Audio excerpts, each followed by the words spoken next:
Starting. This is our new visual effects. Yes. Is this going to bounce to each corner of the screen? Yes. Look at that filter. Look at it fade. We fancy here. Yeah, upgraded. Look at it reflecting all the awesomeness on the wall behind it. Yeah, those graphics though. Oh, right. You rendered that. Oh, right. We're live. Welcome to the Wes Smith Variety Show episode. I've gotten so good at that. Episode 49. 49. Thank you, Agent 137, reporting live from New York. And we're going to have multiple guests today. Well, we already have multiple guests, but we're going to have even more. So first, Neil, Kyle. Hey, what's up? NASTYTRIX. NASTYTRIX. Yeah. Oh, we want to start this one too. That's what our goal was today. We're not repeating the intro. We can do all the things. They can just see it. Follow the link. Cool, man. So, man, we got a lot of things we could get into today. But first, real quick, let's just hit the super important one first. Couple event-related things that I usually do in the beginning. Number one, if anyone from San Francisco or that whole squad, Bay Area, perhaps Eric Grigsby, just go ahead and mention his name, is watching, listening later. Thanks a bunch. The Juice Night Out party there was awesome at Monarch. That was 2 weeks ago, and yeah, man, we had a blast there. And that's the best one we've had so far in San Francisco. So thanks everybody for that, all the DJs included. Yeah. Then next event, which is partly why these dudes are here. What do we got? Talk about it. Let's talk about Prizm. We got Prizm. Dive right into it. Local event with our homegrown artists and local artists as well. Yeah, it's a new venue over by Liberty Station, which is an indoor-outdoor venue. We do usually an 11-hour party from daytime into night, and it hosts a lot of local San Diego talent. And a wide variety of music from house, techno, break beats, drum and bass, experimental bass, and a lot of visual stimuli as far as 3D mapping, which has been one of the focal points of Monarch events, is utilizing a lot of 3D mapped artwork and imagery, and to incorporate a lot of VJs into our atmosphere. We also try and bring in the community too, just by bringing the atmosphere in and having food and vendors possibly, and having a lot of different affiliates coordinated with it, just so everyone can kind of be tied in, have a lot to offer. What's so May 12th, to make sure we got the date, not this weekend, folks, but the following Saturday. That's right. Yeah. This weekend, we'll probably see if you're out and about at West Coast Weekender, but yeah, this is the 12th. Yeah, so let's I don't know, let's hit a couple of these DJs. Like you said, local lineup. I'm local. I'm on it, and then we jump right into man, you know, Jason, of course, Joe P. Jason's gonna maybe be here later. That's that Jason, right? No, this is a drum and bass Jason. Oh, different. Yeah. Okay. Oh, that's our other Jason. Glad I asked. Okay. I'll read them off real quick. Johnny Finn, Rebellion, Buckwai, Naughty Boy. I met him some, hung out with him some at. I had met him before. I didn't realize it just from the name. I didn't notice the DJ. Yeah. Gus, sorry, Idea Break. What's up, dude? He was on here before. Nice. Mayeski, Jan Oslansky, and Miss Brisk. Yeah, so great variety of people there. Oh yeah.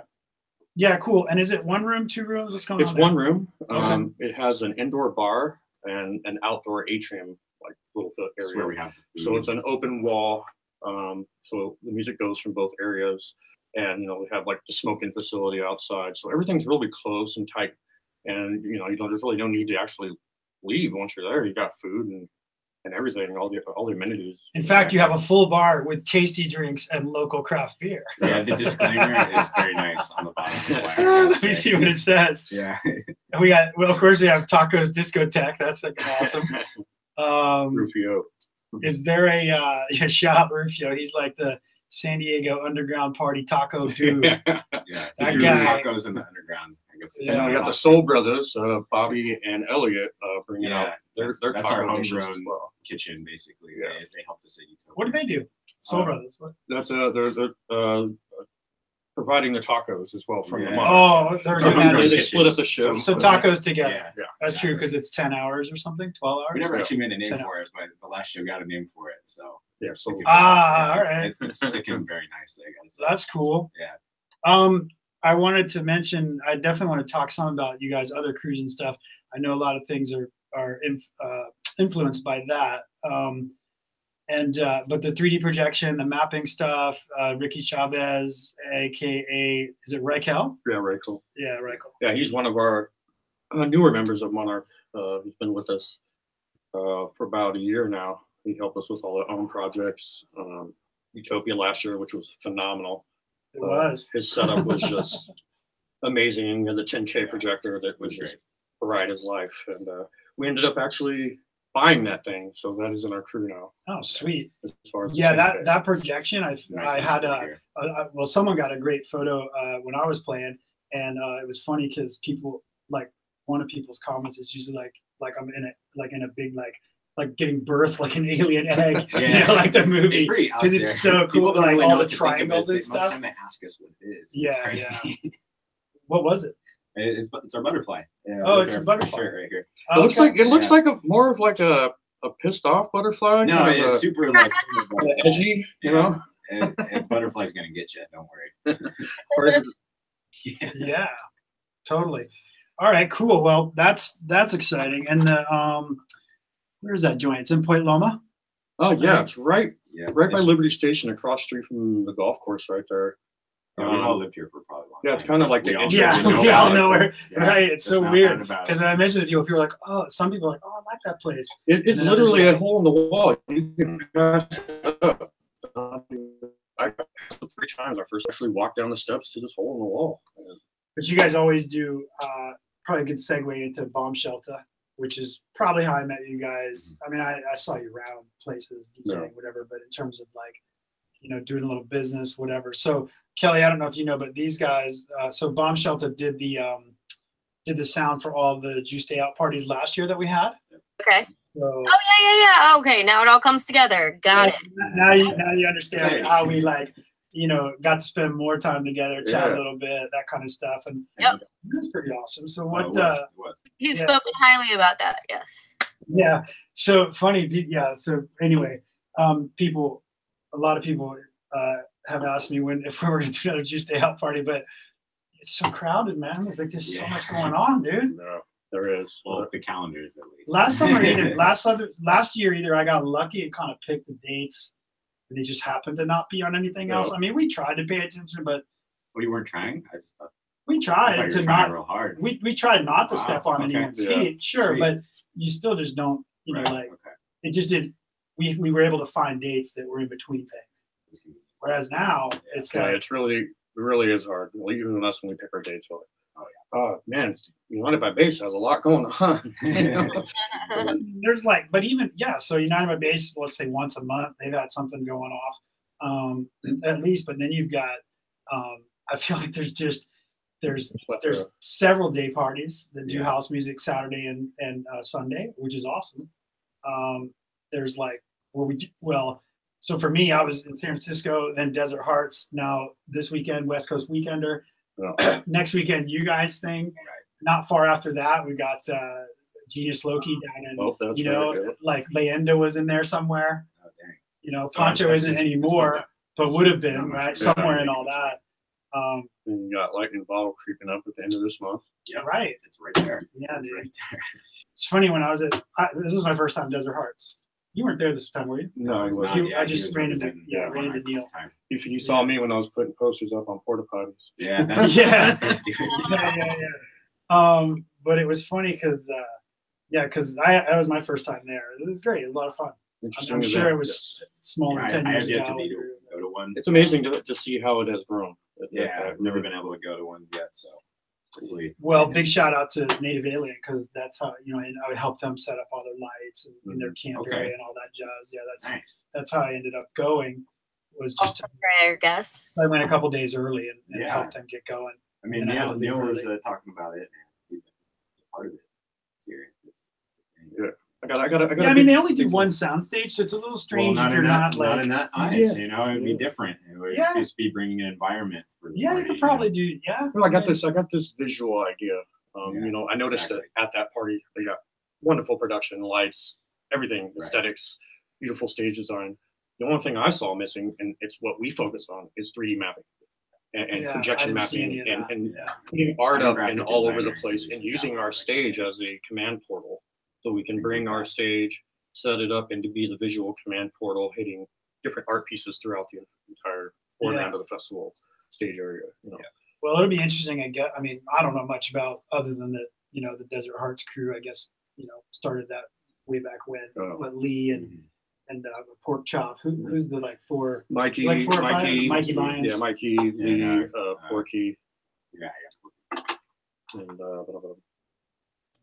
And Matt. Marbs is Marbs is the artistic vision behind a lot of it. Okay. You know, he's the one that colored outside the lines, and you know, very artistic. What it was today. I got a picture of this stage, Kelly. I'll bring up. Amazing. I saw a lot of. That was awesome. I'll bring up a And picture. they added the whole new tops to that Funkworks system. They only had them for I saw there was a lot more sound than so what they I added 6 new tops. pictures.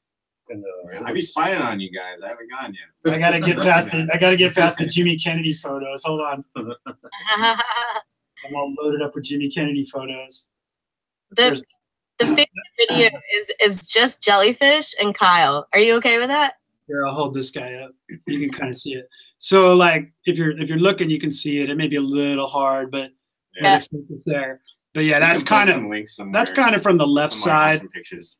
Yeah, that's kind of from the left side of the stage. It's not. It doesn't do it total justice, but you can see that big elaborate like thing in there, open and you can see the speaker stacks. The stacks alone. And they also run all the way along the front, underneath where those people's heads are. Yeah, those are all sub. Then the booth, the booth. The DJs, I mean, it was full subbed and top end in there. It was amazing. Hey, that's cool. That's cool that they're thinking about DJs. That's one thing about DJing in Desert Hearts booth. You're gonna have a lot of people in there. It's a party. Yeah, most people forget about it. Dude, there was like always 50 people, like, except for when people were doing vinyl. Vinyl Egyptian Lover came on. They cleared it out for him. I would ask people.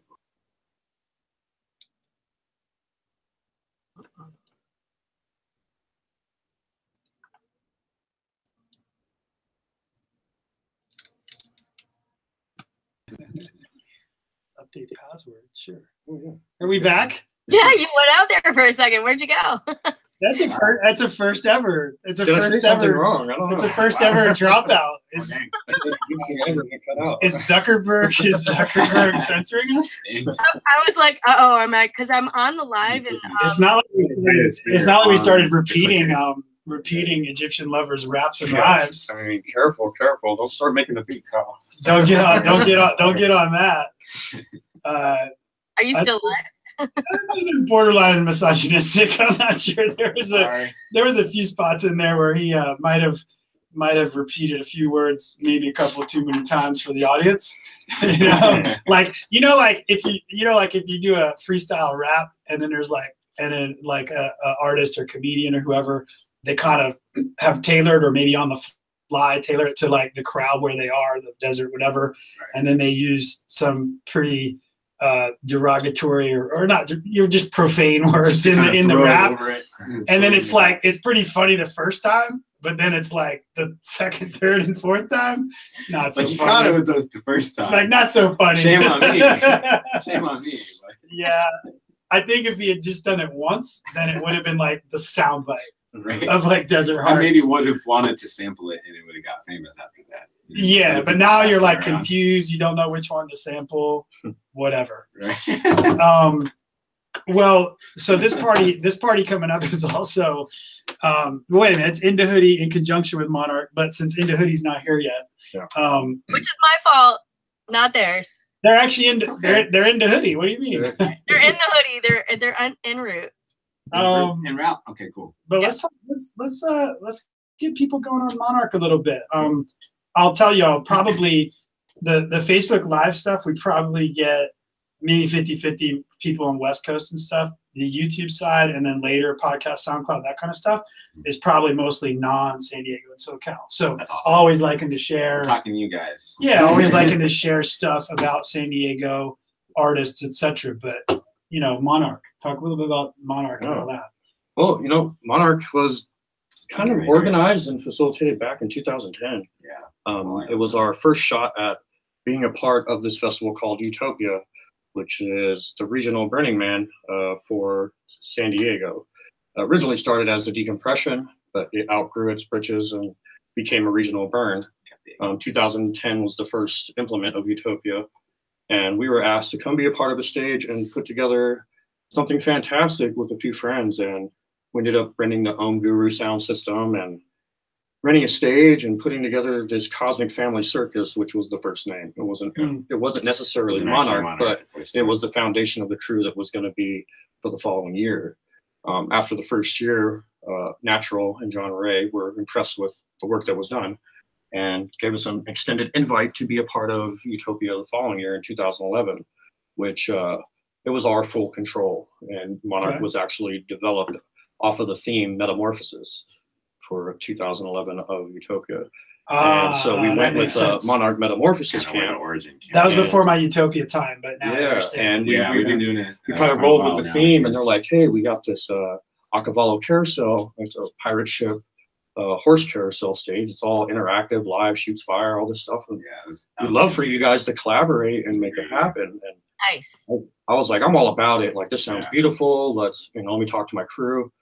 Before I knew it, Bass Mechanic was like, hey man, how about I give you my EAW sound system and I'll help you out so you don't have to, get better quality and whatnot. I was like, oh, that's a wonderful gift. Like, yeah, cool. And then before I knew it, Bramble hooked up a shade structure and we had this full theatrical area, and it went off without a hitch. I mean, it decided to rain on Saturday. So 2011 was first year. The actual, like, the Monarch name, sound, the whole visual. And everything just kind of boom right after that, and it went off, and I was very happy, and that's when I caught the bug. Like, I had to look back, and now we're so as Monarch, you're at Utopia every year. Yep. Or have been. Obviously that stage was awesome. We were just talking about it, dude. That thing was crazy, man. And and thanks to you guys. It was fun playing with you guys there. Yeah, that was awesome. Appreciate that. That was really cool, man. Yeah, it was an experience. Their stage, just for anybody listening, the Monarch stage at Utopia is, without dissing anybody else, I mean, it's a monster. So it's like, I think maybe there's been a couple others in and out that are maybe close or in size and production, but sounds like you guys are pretty consistent. This last year we had a dream and a vision, and although we lost some crew members, we gained a few. Yeah, we went through the trial and error this last year. It was like we were at our wits' end. We were building up until Saturday night. Yeah, we're building the whole weekend. We built the whole festival, and you know what? We learned from it. We became stronger from it. Yeah, and our bond and our unity. Like we're not. We've learned, and we've added quite a few members since then, and we're growing. And have a even better vision for this year, and can't wait to unveil it. And it's going to be a little more compact, a little more cozy, but still big production, but more loungy atmosphere. Well, y'all had I don't know how much I don't know how much control or influence you have over where you get placed. I know that's always a thing with all the Burning Man things. They want to give everybody a shot. They want other people. There's a lot of new up and coming crews, and which I agree with. Like, that's how we got our shot. Yeah. So, there's a few locations there that are great, big, and wide open. They're changing the format this year a little bit. 5 anchor point camps, and each anchor point camp is gonna have a sound marshal, which can control any moderate sound level camps, and there'll be cutoff times. There's gonna be a lot of great rules that are implemented as far as the infrastructure for sound. So there isn't all this bleed and cross like there was last year. So, I mean, there are a sound camp popped up right across the street from my stage. Yeah. And I said, I got Donald Glad playing tonight. I don't think this is going to happen. That's an interesting thing for anybody that's not, maybe West Coast or into the whole desert Burning Man thing. One of the things that happens, and I'll point this out because I don't know how much exposure y'all have to like what to me are more East Coast or non-West Coast festivals, which was mostly what I did prior to moving out here years back. Mostly West Coast for us. Yeah. So one noticeable difference I've seen is that everything Burning Man related will have more than one soundstage, right? Which is and so these issues that you're describing come up, and you just don't see that really happen East Coast. Certainly not at a festival that's not a regional burn. And the regional burns aren't. I mean, there are some big ones on the East Coast, but they're just not as big as here. Really? Yeah, they'll have. Yeah, well, they'll just have multiple stages going on, right?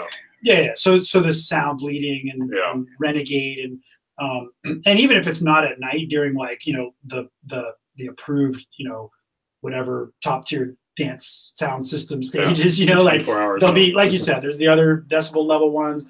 And then you got ones that are just not even supposed to have any sound, but they just bring. It's popped up. It's amazing. It's amazing how crazy a couple Mackeys are when you're trying to sleep. Exactly. You know what I'm saying? like, because you had to have heard the ones that, well, right across from Native Alien at Desert Harness this last weekend, right? Like I'm sure at some point you were trying to sleep while they're like banging out their soul house, and it was like this is nice. It was like this is nice music, but it's 6 a.m. dog. Yeah. It's like the witching sunrise is coming, and if we don't get to sleep before that, it's over. It's a struggle. Yeah, I mean, like how it is. Like Kevin Glover had mentioned this thing over the weekend. He was like, as we're getting older, you might get one all-nighter out of me, and I'm battling the rest of the festival. I'm trying to catch up. I'm scared, guys. Only 26. Don't tell me this shit. Yeah, but that concept of like a rent. Anyway, to me, with my experience with the festivals I went to up and down the East Coast, they were generally much more controlled by an entity and very planned and very moderated, if you will. Yeah. And so I never saw that kind of. There was even an option for a Renegade anything. Yeah. It didn't exist. I like that. Like they just told you flat out you can't bring anything. Yeah, back when Utopia started, it was just 2 entry points. I remember that. Were close together within walking distance of one another. But as it's gotten bigger, a lot of people say Walktopia because it's so spread out. Yeah. But let me just say, I was about to ask. It has sprawl. I saw the update. They paved all the roads at Utopia now. What? Yep. For the first time, I can bring my skateboard. It's paved all the way from the. He's like skateboarding doing it. Huh. Yeah. Before that was the bike. Now it's the skate. Well, so what does that thing get? A couple thousand people? We cap it off at about 3,000. Okay, so just giving an idea because when I said some of the other regional burns I've been to are not, they don't have as many people, so there's no need to necessarily have all those stages. But to give people a gauge in size, I mean, if you have 3,000 people, you can clearly have a couple good dance floors going. Well, you just look at the size of the res, and how much opportunity it has for not even just sound. I got to say, I think last year was the first year I've seen everybody in one stage. That was really cool. It made it feel like the first time I went to Utopia because first time I went, everyone was at the Cosmic Family stage, and that's how it was. I remember first time I went, and there was one other stage, and it was nowhere near as big. What was it? The something in color, Ministry in Color. They were there. They weren't even there the first year I went. I don't think. Oh no, I think the other stage was Base Mechanics stage. The Apex stage. Yeah. That is. Yep. That's what it was. I was there I was there one year when Apex had a stage. We were right across the stage. Oh yeah. that was nuts, dude. We had our double story. That was the year I brought out the 2-story pyramid, the first Monarch pyramid, the 2-story treehouse pyramid. It was really fun building that. Yeah, I was like, this stuff is crazy, dude. So Monarch, what else is Monarch like outside of Utopia, the regional burn? What else has Monarch been kind of? Well, Monarch has its hands in a few projects as far as decorations. We do aesthetics for events. For Winston's, we had a Dino Hunter show coming up in July that we're gonna decorate and provide some DJs for. So I try to keep a distance between branding and involving Monarch as a corporate entity. I always wanted to be accepted in the Burning Man culture and Utopia scene.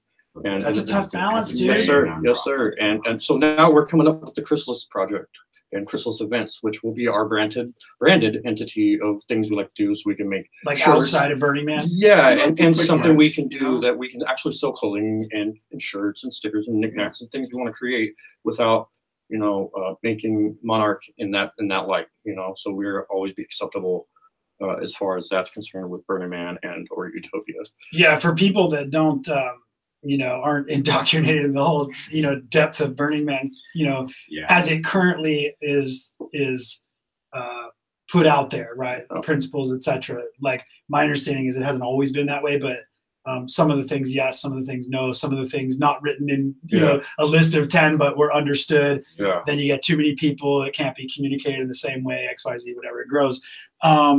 So anyway, for people that haven't dive deep into that whole story, what you guys are talking about is this you're not, it's supposed to be decommodified, right? So you in theory, you really shouldn't have, my understanding is in theory, you really shouldn't have something that is clearly a known or recognized symbol, object, etc. At an official Burning Man event or Burning Man, and then use that same thing to essentially market and sell product outside of Burning Man official events.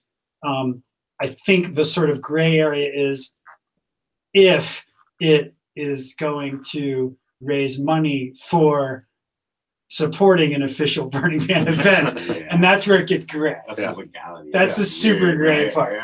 Yeah. And you know, we always and there's some folks that ride that line. You know, we always keep it ice skates. Anything. And the bottom line is that anything that Monarch does is will always go towards our production.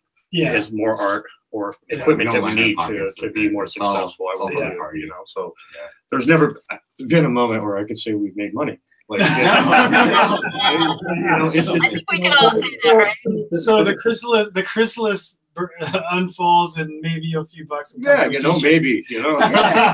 We'll all buy burritos or something. Yeah. Well, part of my describing that, which may have sounded positive or negative or both, is really just to say that, you know, like a lot, I think it's when people do realize sometimes the connection between something they know really well at Burning Man, there's almost always a counterpart to it in the default world, quote unquote, that could use support, you know, because it's usually trying to finance the Burning Man arm, quote unquote. Big circle. Right. So I'm saying that in a positive light, like just kind of know that if you've been, you know, like for example, like, you know, Camp Question Mark is it's ridiculous, dude. Like at Burning Man, right? Like that stage is insane. It's insane.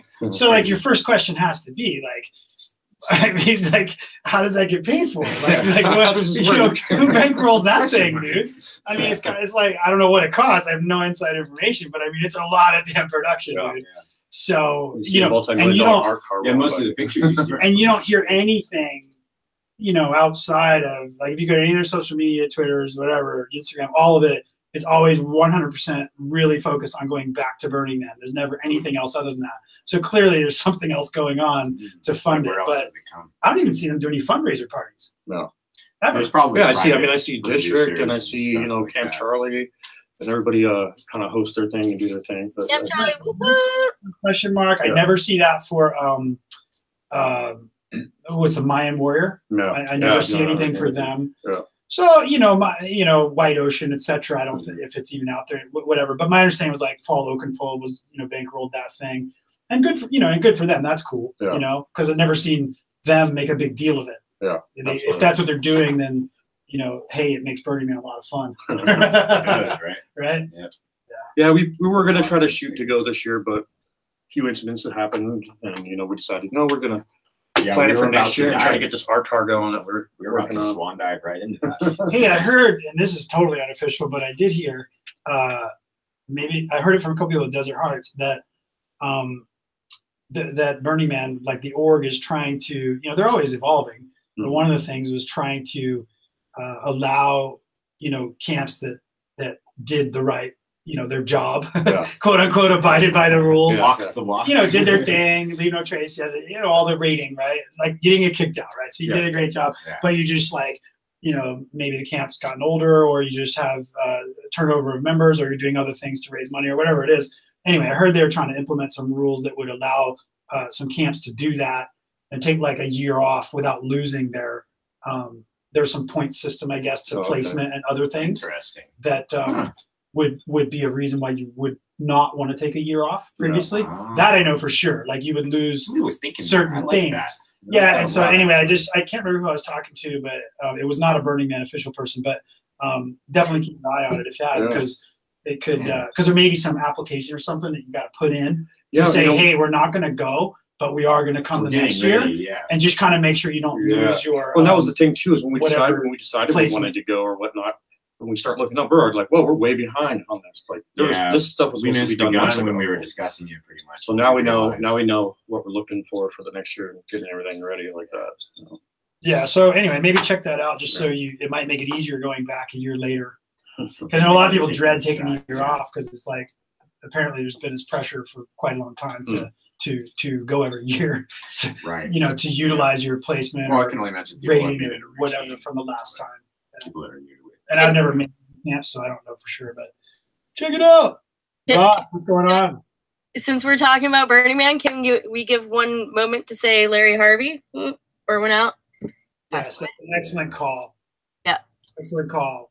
Moment of silence for Larry Harvey. Moment of silence. First moment of silence ever. We don't do moments of silence, by the way. That's not... He's definitely a founder, but I know, Sure it is. but from everything I've read this last week, apparently like the founder and one other guy, right? Like he was kind of like pushed it for the guy. 30 years now. Yeah, something like that. Yeah. Yeah. So if you've never heard the name Larry Harvey, he passed away earlier this week. Yeah, this or on the weekend, maybe. It was while we were all at Desert Hearts. Yeah, that's and why oddly, I didn't hear anybody say anything about it at Desert Hearts. On Sunday. Yeah, no one knew about it probably. Probably because no one, there wasn't much no one was on internet and stuff. Devices. Before Yeah, the only net was for production. But it certainly seemed like a crowd that would know. Like, obviously, you know, but anyway. Yeah. Actually, he passed away on April 4th, but I don't think that they actually said anything about it until this weekend. I think he had a stroke. Is that really what he had a stroke in April, wow. and then I think he passed away this weekend. Correct. Yes. Mm-hmm. Oh, right. He was old. He was 70 something. Yeah. Not that old. Yeah, not that old. You know. You got to look at the era that he grew up in. That's true. That's true. That generation. Yeah. Well, for anyone that doesn't know who he was, you know, just go. Well, at this point, all you have to do is just Google Larry Harvey, research. Burning Man. Probably don't even need that. And from when I went and looked, like every single major network across the world picked it up. So, and there's different things about different stuff. But nonetheless, he's the man, or was the man behind all that. And you know, and there's a lot of stories out there about the remaining team and keeping it all going and keeping his vision going and all that stuff. So, so yeah, I imagine this year will be quite interesting. Right. Yeah, to see what it altered. Sure, Temple should be something special. Wow, I couldn't. Yeah, I think I would have to believe there'd be a special moment. I couldn't even imagine what it was going to look like. Yeah. It'd be interesting if they. Well, of course we wouldn't know, but it would be interesting to know if they like do make any fundamental changes to like whatever the plan was for the man or the temple or whatever, based on that. Who knows? I'd like to see something.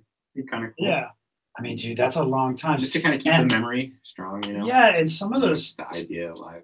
Yeah, and I certainly didn't realize when my first burn was 4 years ago. So I certainly didn't realize this. That was 2014, yeah. So, and then as I did a little research and just tried to understand the whole thing a little bit better, like I didn't realize that it was 30-some years back at this point. And that's like, that predates most festivals, like in America. Yeah. In North America, that pretty much predates like most festivals that are still going. Right. Longest one. There certainly may have been other things, but world festival. Yeah, but when you think about you know, how much fun, you know, things like EDC might be or have been or are still, whatever, depending on what you're into, and Coachella is different, but still, you know, still a largely electronic music based thing, and certainly many of its highlights have been electronic music. Versus, you know, bands, regular traditional bands. Anyway, when you look at all that and you see like a 20th anniversary of like Ultra Music Festival in Miami, you think, damn, dude, that's a long time, right? Yeah. You know, but then you think, wait a minute, that's still 10 years. That's 10 years after Burning Man started. Yeah. What happened? So Moontribe's coming up on 20 something. Yeah, Moontribe. We should probably make an appearance in Moontribe. Yeah. So and even something like that's coming up on 20. 20 something, yeah. I remember exact date, over 20. And Matt, think about 10 years before that, dude. Crazy. You know, then it was small, I'm sure, but so was everything else when it started first year, right? You know, but just think about 10 whole years, dude, prior to these others getting going, and they're all legendary. Yeah. So it's no surprise why it is what it is. The surprise to me is that it's managed to keep itself relatively commercial free. Oh. You know? Yeah, because like Desert Hearts isn't commercial free. Well, that's what they strive for. That's really what they strive for in all of this. You know, they want to break away from the norm of the default world. You know, and everything else is tied to the default world. The Ultra, all that stuff. Yeah, that's true. Yeah. It's the Burning Man episode 48, 49. It always comes back to Burning Man, doesn't it? It's been a long time since we went down the Burning Man rabbit hole, huh? It used to be like, well, of course, like anytime it's around that time of year, which I guess it's technically coming up on it, right? It's coming up, yeah, it's coming up. It's almost summer. Yeah, knocking on the door. Anyway. Back to you dudes. Let's flip the switch and go all nasty tricks on our listeners. Yes. All right, wait, hold on. Before you do that, let's reposition maybe the Facebook camera a little bit. On who? Nasty Tricks? Yeah, there you go. They're in there. Nobody wants to see me. No, we just have one, and we don't. Now we see you a little bit. Yeah. All right. Yeah. They're over there. That's Kyle. No, you gotta go the other way. You gotta think of it like a mirror. There you go, like a mirror. Go. I like your candy bracelet. Look at that fancy thing you got on. Who, me? Yeah, you. Courtesy of the buddy system bar at Desert Heart. Now it's Kyle and your hairy arm. Shout out to the buddy system at Desert Hearts. Wait a minute. Here, I'm just gonna put a picture up of the Nasty Tricks. There you go. All right. Playing at the recent Stand Warriors show. Yep. All right. Who is Nasty Tricks? How did you guys come to be? So I blame Monarch entirely. It was our collaborative friends and most of the artists that we work with to kind of give us the idea that we should even start flexing with each other. Well, and there was a couple of gigs I think we were doing at Gallagher's, which is now a holding company back then. And I said, hey, Kyle, why don't we play together? Like, we got the same kind of music, the same vibe, the same style. Like, I could see us doing this really cool duo thing. I was like, I'm Nasty Neil. You're Simtrix. Yeah. Nasty Tricks sounds great. Yeah, that's a great name. Your Jenny's before that? Yeah, exactly. What was it again? Nasty Neil and then Simtrix. Exactly. All right. Yeah. So, Nasty Tricks. Simtrix is peanut butter and jelly. There's always a story. Yeah. Yeah. Like, everybody that watched us perform and play was like, your guys' stage performance, your energy, it's on point. Like, you vibe well. Yeah, and then after that, Eddie Break fucking gave us the idea, and then my girlfriend Evie kind of had the idea to just mash the names together, and then there was Nasty Tricks. It just kind of stuck after that one show. So yeah, and it's really kind of curious. How long ago was that? Oh wow, it's like 3 years ago. Was it 3 years ago? Dang. Not that far. Yeah. Still, I mean, a couple years. But he's playing a been Stand Warriors show. You know, that's cool. He's been playing with me. I started doing sound at Red Sea Lounge about 7 years ago with Naughty Boy, and then I started running nights there. I think I was working the Red Sea Lounge like 5 nights a week almost. Yeah, and that was when I first started we started Shelter Wednesdays. Yeah, and that was like I snuck Kyle down to play before he was 21. Yep. Sorry, don't get mad at me, but it happens. It's okay. Original owner of Red Sea, wherever you are. That guy. But yeah, so Kyle's been around for a minute with us. It never happens. Even before the Nasty Tricks. So yeah. It's like my long lost little brother. What are some of your favorite shows you've done as the duo? My favorite right now was our Utopia performance. Our Utopia performance this last year? Yeah. I enjoyed that. It was right after Joe P. It was Friday night. Yeah, I was there. The place erupted in acro yoga and fire spinners and art cars. Yeah, it was great. I looked out and I've never seen a party together right after us. It was amazing. Dude, and then Skandar right after me. Skandar. It was nasty, dude. Yeah. Skandar, one half of Omega Squad. Yeah, we definitely spread the Nasty Tricks vibes amongst the crowd. Yeah, and you know what? And the thing was, it's like, I've been a part, of the production for, like I said, going on 8 years. And I've hardly ever played. I was always too busy orchestrating, managing, doing things. And I never gave myself the moment or opportunity to really play this wonderful thing I love to do. And finally, that was the icing on the cake. It was like a big cherry. The best. Are you guys playing on this? No, we're taking a back seat. Yeah. We want to cycle to our friends. We want to cycle in our friends. Yeah, it's awesome. Share the love. Yeah, appreciate it. Well, I was going to ask, how do you balance? Like what's the line you guys draw for when you're producing the event and placing yourself? Any opinions on that? I'm sure some people are interested. wow. In You that. know, I always look at That's it is the energy level. I mean, our energy level is more of a late night primer area for that sound. Okay. But we can also cater to different times. Yeah, So we done played a number of opening slots. We know how to do it. But you know, I'm a very. It just depends on who we got Yacht on the rock. booking. You into yacht rock? You yacht rock? Oh, yacht rock is that? I love yacht rock. Sorry. We can I don't even know what it is. I don't see that term yeah. often, but when I do, I think of songs like, I don't know, like, who would sing yacht rock? Kelly? Well, it's because I actually listen to this because I live on a boat.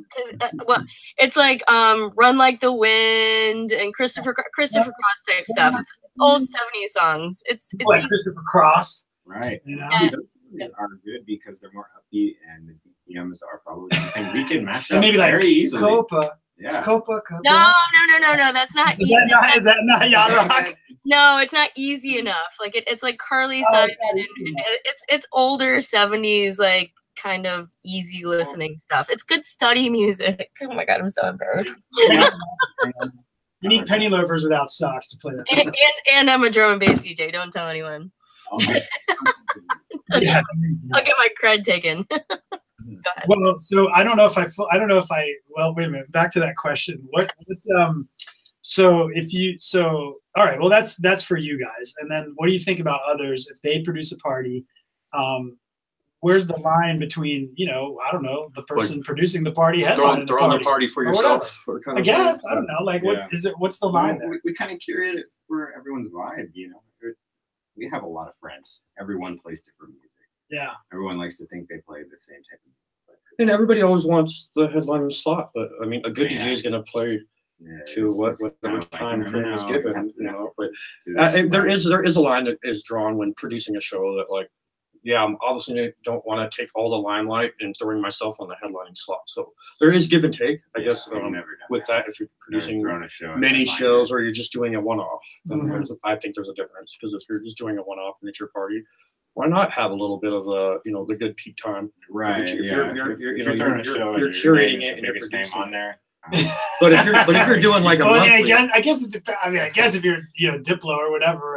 I mean, if Diplo's throwing a show, you can put your name. You can put your name out there, right? Okay, so there's the line. There's the line. It's basically like if it's obvious that you're the biggest name on the flyer, then I guess. And that's the thing too. Is like you're curating like a weekly or a monthly. There's going to be plenty of time for you to find a good slot down the road. So, I thought the way Desert Hearts did it was kind of interesting because clearly Lee is could stand alone on his own, probably tour US, and I know he does to some degree. But of course, they also, at least from what I see on their socials and short conversations, the group travel around. At least Lee and several of them travel around quite often as well. Right. I've seen the City Hearts thing, some other stuff. Yeah. Right. But I thought that's why I thought the Desert Heart thing, the way they did the lineup was cool because I think most people that go there know that those 4 or 5 are elemental in the whole thing even being there. Right? Aside from the rest of the crew. But as DJ, in terms of DJs, they're part of that crew that's elemental in it being there, right? Aside from they held down the closing ceremonies, which was very awesome. Yeah, and they put their names. They do an interesting thing. I thought it was cool, like not necessarily smaller font size, but I mean clearly that group is particularly Lee, in my opinion, has probably done more, contributed more in terms of the name is bigger than a lot of the people on that flyer. But they, rather than put their names in there in the block, they had a section at the bottom, basically said Desert Hearts, whatever. And they did it. It's like your residents. You don't throw them big. You don't want them. That's right. But they still played great slots, which was the interesting part. And they definitely played great slots because I was there when they really started experimenting with some music on their closing ceremony. It was really cool. Yeah, I can't wait to see the uploads. And I love the shout out that they did for Perception. She's such a hard worker and a lead for that event. And that's great. They gave her the credit which was due, and I found that to be really stand up. Very good tact for them guys. So. Yeah, no, it's real deal. Yeah, that's why I was saying the DJ and non-DJ because I don't know the non-DJ people that make that happen. Clearly, there are more than the 4 or 5 DJs that make an event of that scale come off like it did, because it's a nice event, you know. Like it was really. There must have been 30 vendors there. Yeah, five or more food vendors, all high quality. There's a really lot good of food. Coordination to that thing. Really good. Yeah, I certainly would not want to project manage that. So whoever's doing that, that's awesome that they a lot of work, gave appreciation. And it showed the planning. It really did. You know. Oh, it's amazing. It's amazing. Yeah, no like major lines getting in. I don't know about getting out, but out was actually this was beautiful. I waited a little bit getting in. I came in Friday evening a little late and took about 2 hours or so to get in. It was a little rough, but after that, I mean, Exodus. I mean, I was working intersection, so I saw what was happening going in and out of that festival. So I was the guy at intersection 2. Everybody that was saying honk for happiness, and that's right. I saw you when I got out. Yeah. It was, saying the goodbye vibes. I was happy security guard. Glad to see you. Hey, wait! I lost. This never happens. I lost my train of thought. What happened with your favorite NASTYTRIX shows?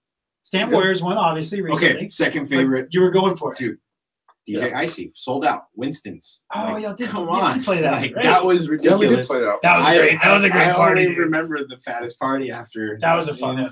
Yeah, then obviously the Stamp Warrior show, which that was the best venue that we played by far. Yeah, Music Box was awesome. Really nice. They catered to everything that I asked. The line array was beautiful. I love that venue. That venue was cool. Lots of fire, lots of coziness there. Yeah. Have y'all played at any of the? Let's talk about Mexico.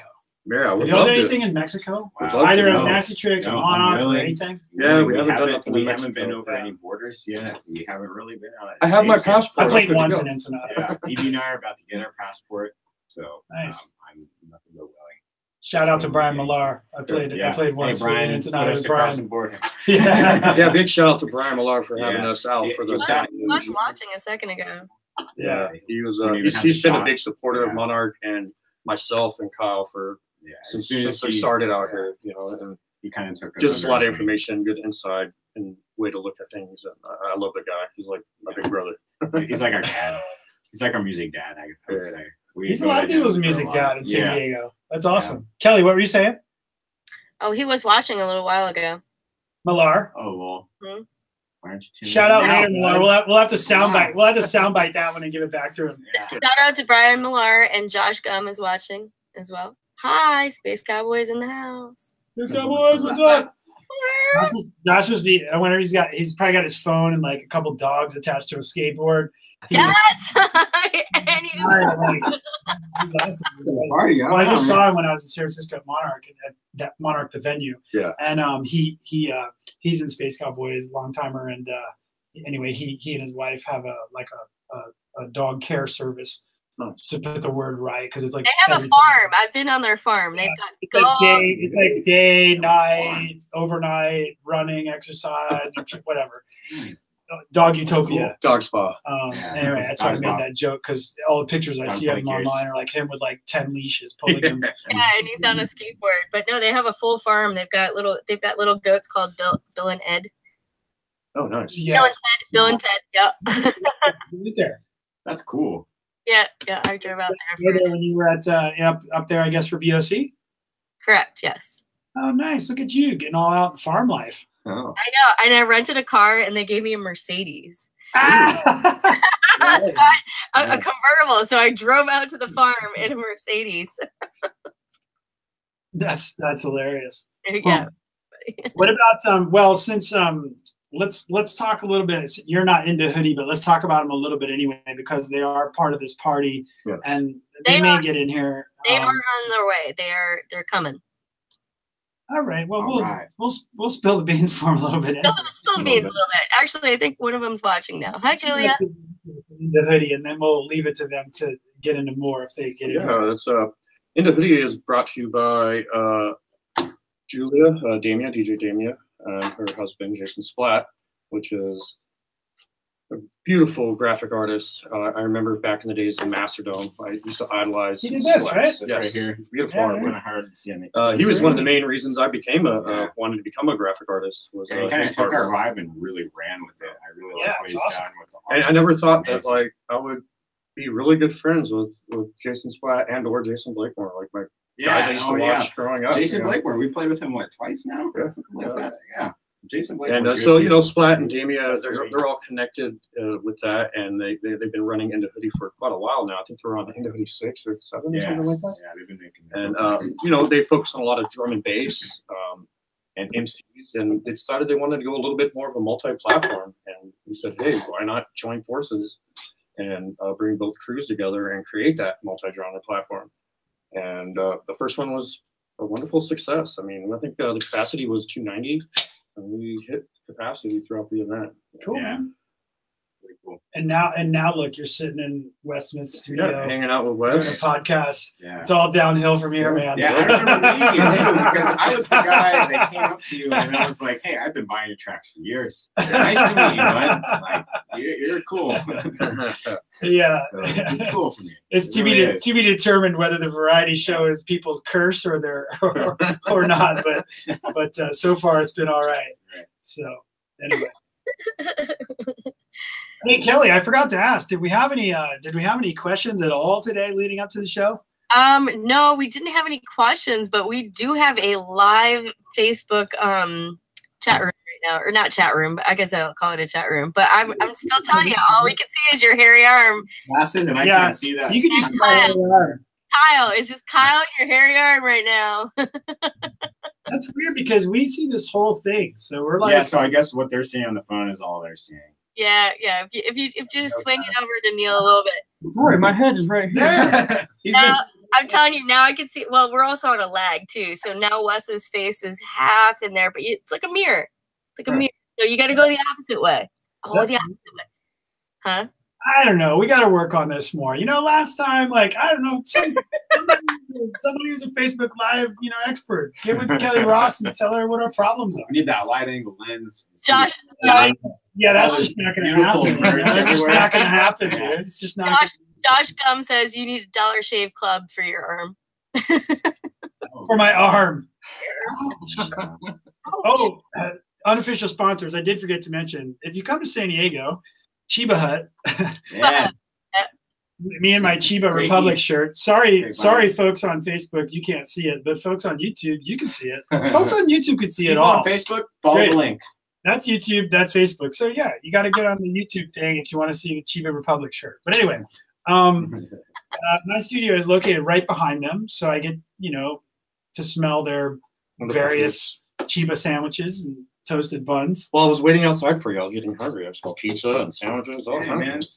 Dinner time. Morning and stuff like that, because it'll come over here. And this shirt, it's kind of funny because they don't have these anymore. And I actually got this from corporate. I emailed them. This, like, how often do you email the headquarters? I never do that. Like a restaurant, right? I never done that. So here's the funny part. So. As far my recollection of the story was, I was over there, and they have one other one like on the San Diego campus, SU campus, I think. Anyway, so I think this is the second one in San Diego. But I looked them up, and they only had like 15, 20 stores across the country, most in Colorado. That's where they're from. So I was like, I'm gonna hit these guys up and see if they'll sponsor something. Shirt, yeah, totally. So anyway, so I ended up getting a shirt. I think I might have paid for it. I think they gave me a discount coupon. But here's a taco. Somehow I got the shirt. So then when I go into the place next door, they churn employees. I mean, some of them have been there a while, but they'll, in and out with people that work there. And they'll see this shirt and be like, hey, where'd that come from? I've never seen that. You can only get that from the store in Colorado. I'm like, wow. No, I didn't used to live there. No. Yeah. Not happening. I called your boss. Yeah. Which basically is what happened. I just thought they were way bigger than that at the time. But I imagine with legalization of certain things that they're probably all taken off and stuff. Businesses, just call the boss. Hey, I want a shirt. All right. So wait a minute. As we wait, this is one of my interludes. We have interludes now on the Variety Show. Okay. Right. The locals only interlude. That means if people are from San Diego, I can ask these things. I suppose I could ask this no matter where they're from. They would just give the answer relative to where they're from. They probably just talk a bunch of shit. You're both gonna. So I'll go Kyle first. Kyle, then Neil. Favorite beer? That means San Diego beer. Oh, Stone's not local, is it? Yeah. No, it is. All right. Sorry, Stone. That was easy. All things Stone. Yeah. Neil? Well, you know, I was a Ballast Point Sculpin fan for a minute there. That's a good choice. Yeah. Yeah. Taking a little break from the beers right now, but you know, we're just going with the big guys. Yeah. That's what we're doing. The big that guys. would have been my second favorite. Yeah. Ballast Points. I'm gonna yes. They got the new brewery. I like the in Lighthouse. Yeah. Yeah, I've been liking their stuff lately. One of the many breweries that are going to be. Yeah, so if you come here, you know, check out all three of them. Stone has clearly the biggest like main spot with restaurants to spare, but they all have pretty good brew houses with restaurants in them. Yeah, it's like Carl Strauss's too, huh? They have a restaurant. They do, and I always forget about that spot. All right, it's really good. Favorite restaurant, San Diego. Hmm. West Coast Weekenders coming. Hash Trying House to get Go-Go. people some, you know. At the Hash House. I don't know if it's still there, but Dude, you ever been there? Once. It's like their food's on I forget steroids. about that spot. You get one plate, and you can feed the entire table. Yeah, it's definitely a party place. It really is. Yeah. I'll have to give it to my local spot right across the street from where I'm living, La Fuente. It's a nice. La Fuente? Yeah, it's a nice family. Oh, yeah, it's a little Mexican restaurant. restaurant. It's pretty good. What area is that in? It's in Sierra Mesa. Okay. Right across the street from Gibbs Field, that private airport. All right. Yeah, But I will say I drive. frequent the joint quite a bit from a sushi. Yeah, the joint's good too.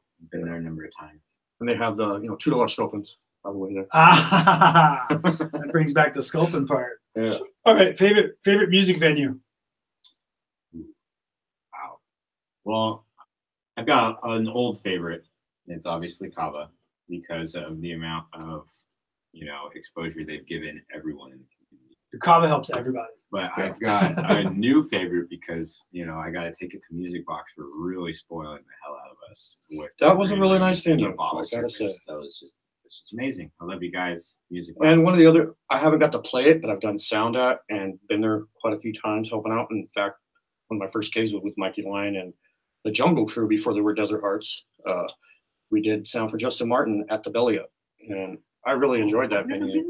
The green room is awesome. I like that place. The staff was awesome. Belly Up. You know, you got, you know, access from the back. It was great. I'm trying to go see the Dead Milkmen there in May. In fact, Wow. yeah. Every time I hit someone up and I'm like, "Hey, you want to go see Dead Milkmen?" They laugh at me. It's just an excuse to get real plastered. Hey, it's a good time. I mean, they have Like, if you're not feeling it, just they have get like plastered, they have like man. 2-3 songs. You know, they're awesome. You know, and everything's kind of awesome. But you gotta, I guess it's a acquired taste. Yeah, I did a show at the Belly Up right after Pat Benatar. That was Oh, interesting. wow. Wow. Damn, that must have been a while ago. Yeah, it was their road crew getting out as we're coming in, and they're bringing out full-on piano orchestra, all this stuff, and it's like, wow, this is amazing. Jesus. Place was sold I out. can only imagine they just brought the whole fucking studio. Belly Up, by the way, awesome spot in Solana Beach, right? Solana Beach, right there. correct. Yep. Yeah, and pretty much all live music rolls through that joint. Yeah, that's something. Lot of history. Unless there. they're like maybe Red Hot Chili Peppers stadium level, but it wouldn't surprise I would me. say if, that, it wouldn't surprise me if the Red Hot Chili Peppers have played. Another great venue that I really enjoy is the Lafayette Hotel. You know, I was about to ask about your favorite day spot. Yeah, we're about to Lafayette be there Hotel. this weekend for the weekender, just for their little after party. We had Apparently- Oscar on the last show. Yeah, I saw Yeah, that. I one. was watching. I was it, very actually. impressed. One thing that he said that has resonated with me and has been ringing in my head ever since was, you know, all the people trying to come up in this world of music as far as electronic and production, and a lot of young people that haven't even paid dues, like demanding to be booked or played out or whatnot. And his question was, well, what are you doing to invest in yourself? Why should I book you?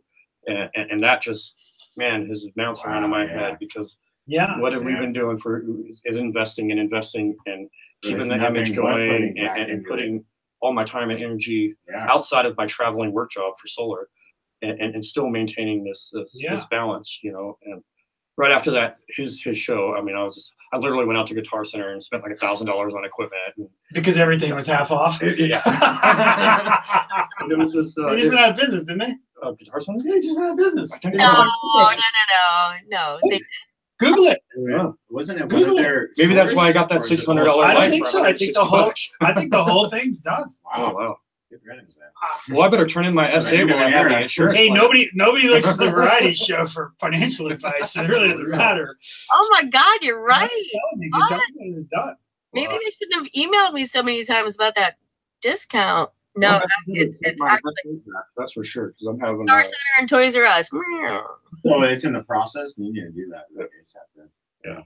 Yeah, if you go and just type in Guitar Center news. Oh no, I've got it. It's Guitar Center faces imminent bankruptcy after 59 years in business. Wah, wah. They like fired pretty much all of their staff because they did a marijuana test on them. I mean, come on. So I mean, that's what they said was facing imminent bankruptcy. But one thing that does give them an option for before like they're out of business, Toys R Us style, is that they could which there's some stuff if I just Google real quick, like it looks like maybe there's some large companies that are looking at buying them, you know, at a discount, fix all their shit, keep the brand. Keep the brand? Okay. Yeah, because it's a good brand, you know. Well, after this long, they'll go through the lean. The problem is EDM, dude. EDM is just. There's going to be an EDM center, guys. Fuck guitars. It's going to be EDM center. Just bite the bullet now. Change it to EDM center. You'll make you're good to go. Yeah, you're good to go. They just all they have to do is like put it like the way the guitar is on the logo. They just put a keyboard, right, and then they could just have one finger. A play button. Play button.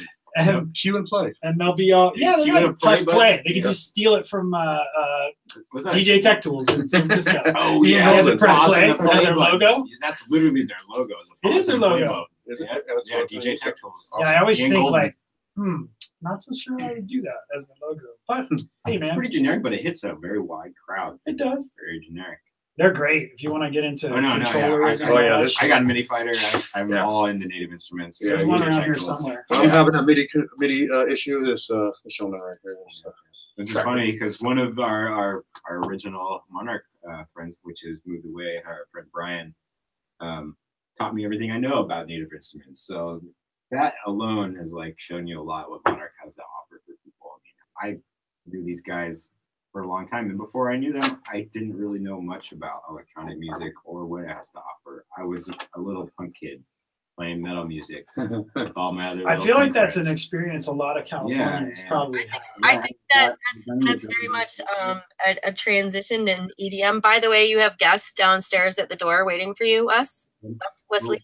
Oh, let's let him in. Wesley, why don't you all right, break time. Break time in the Variety Show. We're in a slight break. We just slide them all in. So I do feel like the maybe a lot of people were either into metal or punk or a combination of the two, and then transition in the EDM and maybe then like later 90s, 2000s or so. Yeah. I think that's pretty much. That's like I think that's Skrillex's story, right? What? I think it's a lot of people's story. Yeah. It's Fatboy Slim's story. It's Seven Lions' story. There's like a bunch of other people's stories that came directly from the metal scene, and I'm definitely one of them. Metallica's holding out.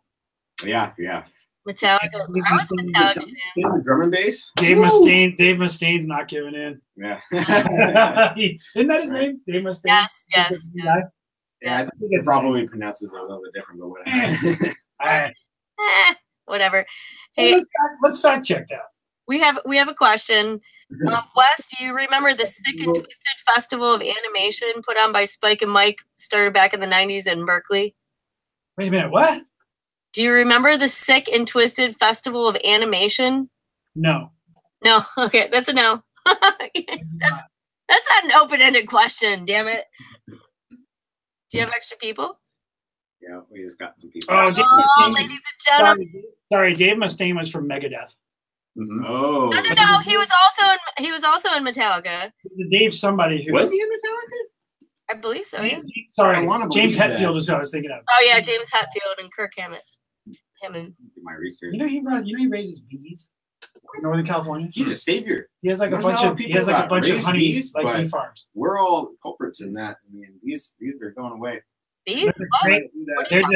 For any like just maniacal music fans, there's a great episode maybe a couple years back, Joe Rogan podcast with James Hetfield, and he talks about bees for one thing, right? A bunch of other shit, but he there's a section in there, you know, if you don't want to listen to the whole like 4 hours like they usually are, there's a section in there that it's just him talking about his like concerts in communist countries and China and like Russia and whatever at the time, way back, with like what it's like to like look out at like a couple million people and like just crazy. It's a really interesting, like just listening to him describe that.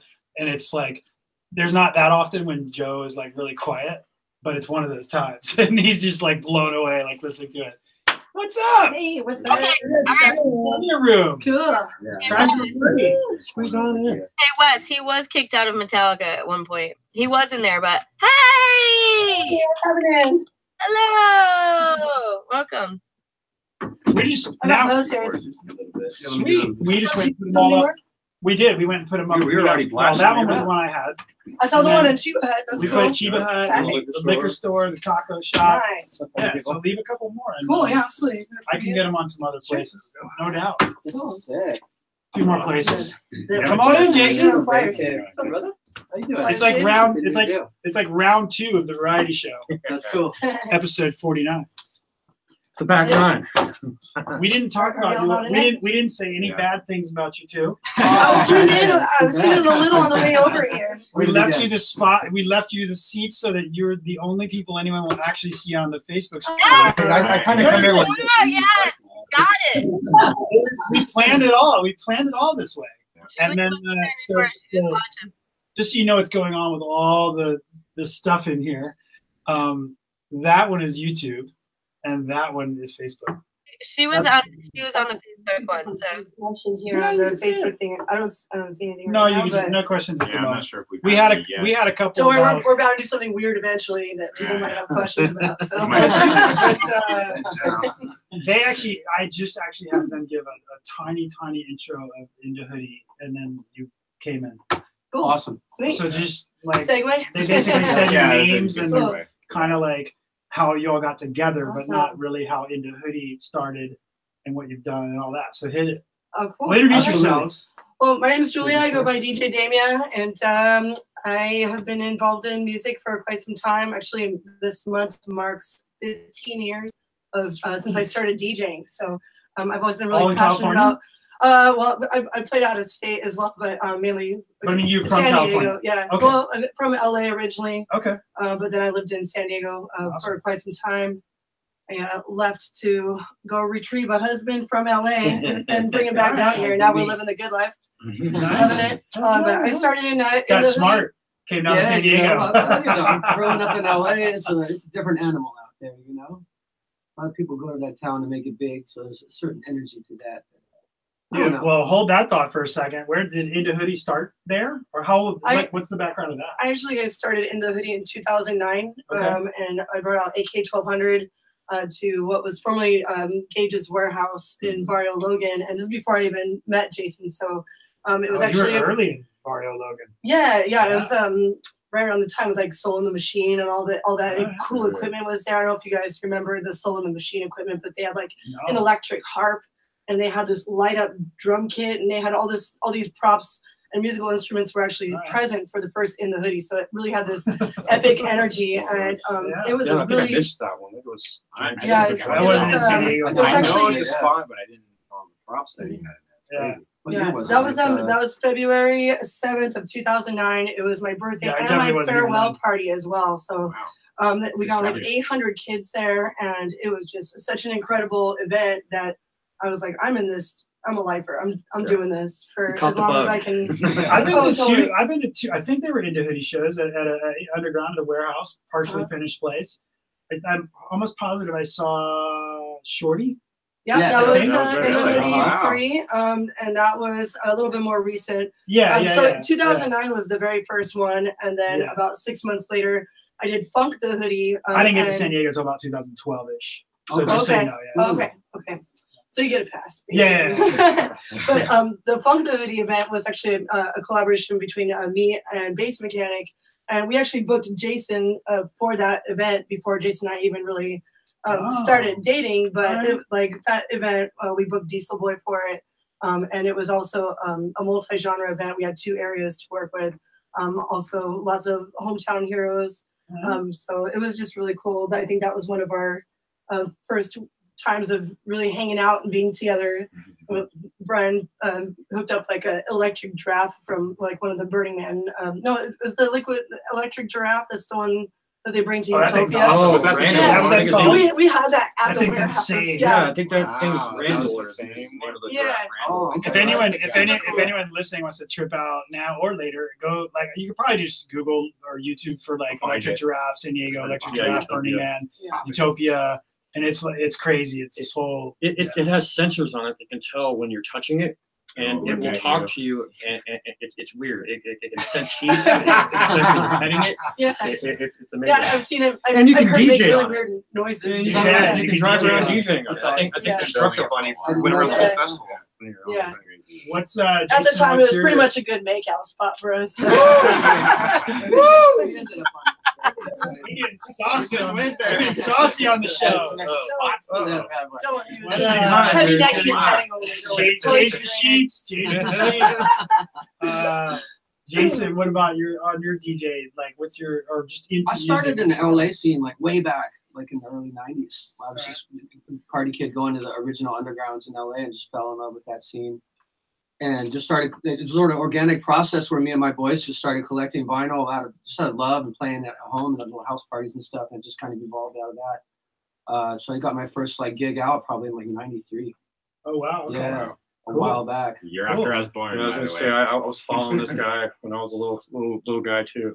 I think I started at 12 years old. Wow. This is in the music, you know. Yeah. Like I was dropped off at a desert festival when I was a little guy. This is- Survived. They're like, survive, kid. Sitting in that My mom office was like, chair. "Oh, you love this stuff? Here, I'll just drop you off. You're good. You'll Here's a can of gas. Trade it for water. just keep this glow stick with you. You'll be all right." Wait, y'all didn't meet, you met in San Diego. The two of No, you. ironically, Actually, yeah, the first Yes, time we that's ever true. met, it was before Spin was Spin. It was Montage, Yeah, and there was an Oh, event. you're going deep now. Yeah, there was an event called Bass Lab. I haven't had anyone on here that talked about what Spin was before Spin. Yeah, So- no, it was Montage, and there was a Thursday. I think it was weekly or monthly. No, it was a weekly or monthly. But he was booked for it, and it was called Bass Lab, and we were both with significant others at the time. So when we met, we actually didn't really think that much of it. We exchanged business cards, and I thought she was cool. It was I like, thought he was it was like, cute, but, you yo, know, I got a boyfriend. It was Yo, definitely I got a a girlfriend. networking thing. Yeah. But yeah. But then after a chance encounter at Monday Night Social, after I had moved up to LA, I had started working for EDM magazine and trying to get promoters to buy space in this magazine. What so year was that? this was in 2009.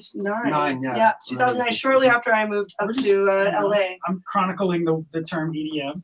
Yeah. Yeah. Yeah, I think that's right This around is the time. before- About 2009. Right around then, this was intended to be like kind of a rave-oriented magazine, and, Yeah. but also gearing towards clubs and stuff as well. So there was a Monday Night Social event thrown by this one promoter, and it was kind of a funny story because the promoter was actually trying to pawn us off on each other because he didn't want to deal with either of us. Here I'm bringing a copy of this magazine and trying to get this guy to sign up. Wow. And Jason actually does It's like, some work let me for introduce this these guy. two people that are trying to sell me shit. I did some flyer work for the Yeah, guy. He and- got me a little cash, so he was kind of like stringing me along that night and feeding me drinks and stuff to buy some Yeah, time. he's like, how about just a bar tab instead? So by the time I actually met Jason, I got my $150 worth out of that bar, let's just say.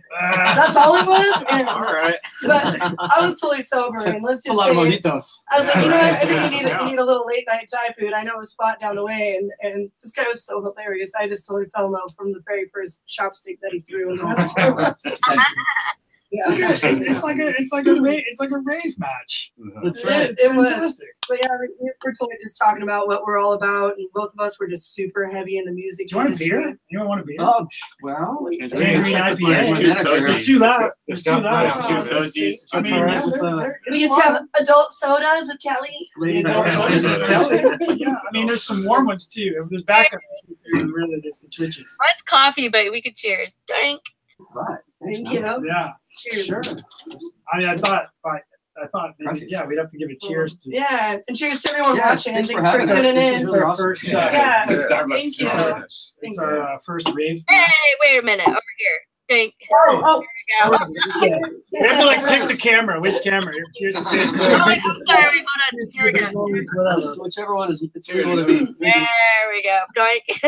So On episode 49, I swear by like, I say I hope no more social media channels come out, but oh God, no, please. we're gonna have like a wall of iPhones right here, like just a wall of phones and iPads. Like we'll I'm gonna need them all together. I'm gonna need Bombshelta to come in with like some lighting trees and shit to like just line them all up. Right. Get them to where you can push one button and they all start. I've got a wall mount that. We have to go back to the OBS thing. OBS. That's probably how we're gonna get it. Multi-link network. It'll broadcast on multi. Wow. Yeah, I need to get a camera with a nice aspect ratio. Then it would be the one camera. So I don't know. We might just stick with all the bizarre cameras. Yeah, it might keep things interesting. Yeah, people just you don't know which way to look at. I might look because I swear, if I saw the Facebook Live thing, I'd be like, "What is going on? Dude? Like, this is horrible." I'd be like, "What are they? Do they know that their video sucks?" Yeah. That's the intermission. Go over to YouTube. That's where we started it. There's a simple. link. You can follow it if you want. Yeah. Why try harder? Kelly. What I was gonna say as I was speaking about all of these, like all this love and rave love, is like you have a drum and bass crush. That's the best way to put it. Drum and bass. Yes, absolutely. I love it. Say what I haven't given you the opportunity to say what's up to Julia and talk about Daemia and DJing and all that shit. So what's your question?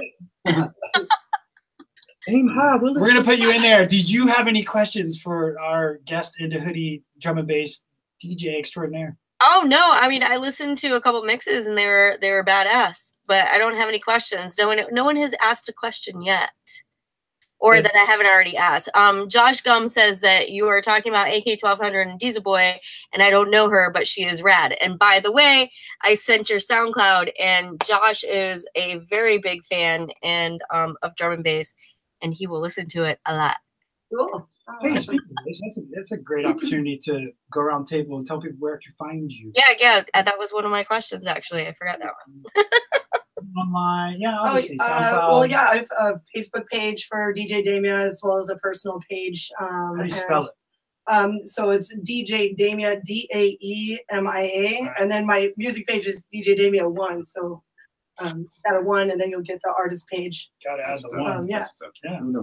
So do you have an Instagram as well with the In Da Hoody and does the DA? Those are gangsters. Not like DUH, folks. No, not DUH. DA. Duh.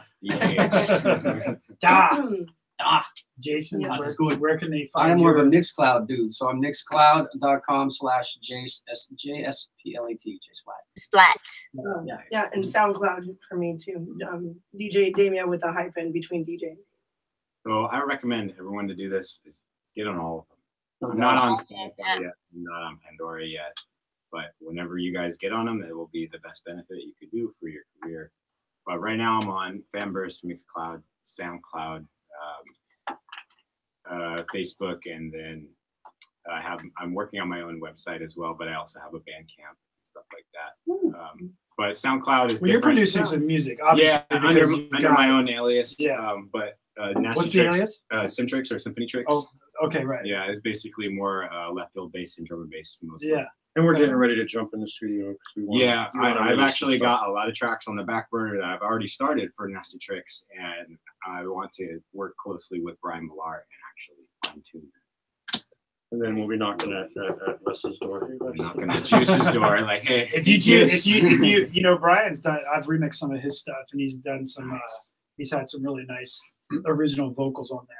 Yeah, that's my thing. I'll tell you that. If you all do some work and you get, because there's some great vocals in San Diego. If you do some stuff and you have original vocals on them, it's really hard from a remix standpoint. I mean, you can remix anything, but if you don't have an original vocal, it's really tough to like kind of make another original song in another style. Yeah, in my opinion, for me, because it's just kind of like you're kind of just remixing like samples from a producer pack. Anyway, so I know it's likely y'all may end up doing that because he definitely works with a few vocalists from here, as well as some of the ones that I've worked with. Right. So Right. So anyway, you can find SymTrix, SYMTRX, Google. Pretty much will be on the first page. All the other pages, NASTYTRIX, SoundCloud, Mixcloud. Yeah, there's a certain algorithm you can find that really easily on the first page of Google. We will highlight that in the show notes because we're like, what, an hour and a half deep? Yeah. There will be some links to follow. Yeah, we'll get the links in there for you. That's for Kelly's benefit, so she can find them all. She already has them. Don't worry, I got links. Me too. Music beats Yeah, you. That was like what is that was like a more old school version of SoundCloud, and I did Rhapsody. Rhapsody. I had all these for a bit. mixes, man, and I was got free like tunes. super into this site, and like all my followers and fans and stuff were there, and then the site went down overnight, like Really? without any warning. I lost a few mixes that I still don't have to this day. What happened to that? There was a Facebook quasi replacement a while, like a year and a half ago, 2 years. What was that thing called? Oh, I know what you're talking about. Everybody was all up on it, and then it just also went poof. I Yeah, was under a rock. it was like a You nice remember what try. that thing was? It was like just black and white. Silly name, I forget. You went and signed up, it was just black Yeah, it and was white. like very Oh, low wasn't lo-fi. that was it like a Google one? No. Well, they had one that died as well. Google Plus. Is that They had one that died as well. Google Plus was so sad they had to like use that name to do other things like broadcast video. Well, I mentioned Fanburst earlier about one of my social links, and Fanburst is kind of like Splice. I don't know if you guys that's what Splice, but Splice is for producers Yeah. and samples and stuff like that. Fanburst is for producers to send music and mixes, and there's two different accounts, kind of like Mixcloud, the fan account and artist account, but it ties more into being directly involved and collaborative with other artists like ourselves, basically. So Fanburst is, I don't know if it's still out of beta yet, but I got an invite years and years ago. I'll send you guys all a link for it. But it's directly for artists to connect with the fans, and it's going to be integrated with like a bunch of other websites in the long run when it gets out of beta. So it's going to be a big thing. So we should. It's such a weird thing. Most of this group has lived through some pre-internet, pre-digital, and in music anyway, for sure. Like it was there probably, but like email, right? Not the music related stuff that we know today. And then the social media stuff being kind of another segment in there, right. And then whatever we've got now. I'm bringing. Ello, by the way, was the name of it. Oh, that's right. I found an article. It's like Ello and goodbye. It's like ELLO. Yeah. But it's funny. The other day, I've become more active on Twitter, I guess, in the last year, and so like, and by more active, I mean like just I'll follow a few more people that I like or whatever, or maybe if I don't even know, just they say interesting shit, follow whatever. I guess is what it's for. And I hit up these few producers that were tweeting a lot of stuff about. Well, they had followed me, and they had like, I don't know, 300,000 followers or something. I thought, well, that's kind of interesting. So whatever, I'll follow them. And so then I started seeing their tweets, and they were talking about like, they were making a fairly big deal, which I thought it was a big deal, I guess, that they got 1 million plays on Spotify for some song or whatever. Mm-hmm. So I just tweeted back and asked them, because everyone seems to like ask all kinds of shit in the open on there. And I was like, what'd you get paid for that? And they were like, then they DM'd me, and it was about, I don't know, $3,500 or something like that. Huh. So I did some quick math on that. And I was thinking to myself, 1 million plays for $3,500. Like, and that is like a month cap out? Dude, I don't know. But someone do the math on that real quick. What's that come out to? Like, they're getting many steady plays on that. Anyone with a calculator? Like. And that's the best that you can do. I don't think there's a better site. Yeah, and they told me they had done that maybe 4 times in their career, and I thought to myself, man, that's just. But anyway, so that's just a quota out of 1 month that they're promoting. Well, it was it was a cumulative million for the. And apparently, maybe there's some bonuses or something. Right, because they would hit like an actual million, regardless of how long it takes. Maybe they cut you off some cheese. When you hit the million mark. Yeah, you hope you get a pen. But to you and I, I mean, we're looking at each other thinking that's not a lot. Cumulatively, I guess. It doesn't seem like a lot. The money, I mean, the payout, no. Yeah, no. I would think it'd be more because they're listening to the whole track, right? Okay, well, $1 per track, that's $1 million. They're kind of notorious for not paying very much on the royalties. How do you? I'm curious. Obviously, making that much. With this fine group of music connoisseurs, how do you consume music? Like, how do you find it? And do you subscribe to music services like Spotify? Yes, I do have Spotify, but I would say I mean, Beatport makes it so easy to find music. So I'd say that that's probably my #1 source. But then of course, SoundCloud, Juno is also a great site, and Bandcamp. I'm still kind of trying to figure that one out because it doesn't seem very like user friendly. I spend a lot of time on there. Yeah, I guess I haven't really like crossed the comfort level. Because most of the time the Bandcamp is run directly by either the promoter of the label or the artist directly. Right. So you're giving to the artist. Yeah. You know, no doubt. I'm not giving to Beatport. I'm not giving to the record. Right.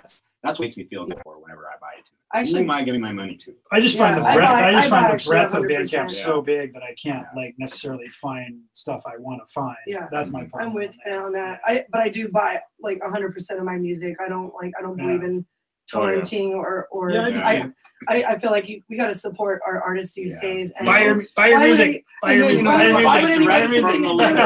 If no one's getting paid to invest their time in their craft, you're going to come out with a bunch of crap tunes. Yeah. Because and buy waves or what is it? Yeah. Always buy a lossless format. Yeah. So Wave is not a lossless format. Eighth is not a lossless format. So buy FLAC. You have to buy FLAC, I guess. Buy FLAC. So do not buy CDJs play those? Issue on computers, man. I haven't graduated there. FLAC and Wave are around the same. So always buy FLAC and then compress it down to MP3 or whatever you want just to throw it on your thumbstick. Because it's already a lossy format, and you just compressing it down at one time is all right. When they compress it down a lot of times, the lower formats will have artifacts. I know there's some things missing from it, certain frequencies. When you turn it up loud on a sound system, you get digital feedback. Yeah. Just show me that one day. I need to learn. Yeah, just buy FLAC. Buy FLAC. I'm gonna bring Joe P on here. I'm gonna get Joe P on here and talk about it. It's lossless format, guys. You need to do your homework. Every time I send out like direct promos to people, and he's the only person that got Wave. You got that lossless. I always put him in for like distribution because you have to, but I just like if I'm just sending like links to people like through Facebook DMs or something or Twitter, I don't like. They're pretty much all like MP3 is fine. Yeah, you know. And Eighth is cool because Wave and FLAC don't support metadata. It's like outline stuff. So if you ever buy a Wave and it's just a bunch of numbers and just the track, you're like, oh, where's all? Oh yeah, and then you have to sort through that. The time that you bought it. Yes, good point. Great point. Yeah. Because that's a pain with because Eighth it's the FLAC lossless format compressed down to Wave format. As metadata. Oh, okay. Oh, The more you know. Like Wave. The more you know. The more you know. The artwork's part of the fun of the tracks. That's what I miss about buying records back in the day. Just breaking the place apart. I'm so excited. I'm learning these things. It's a learning session. It's a Variety ShYo learning session.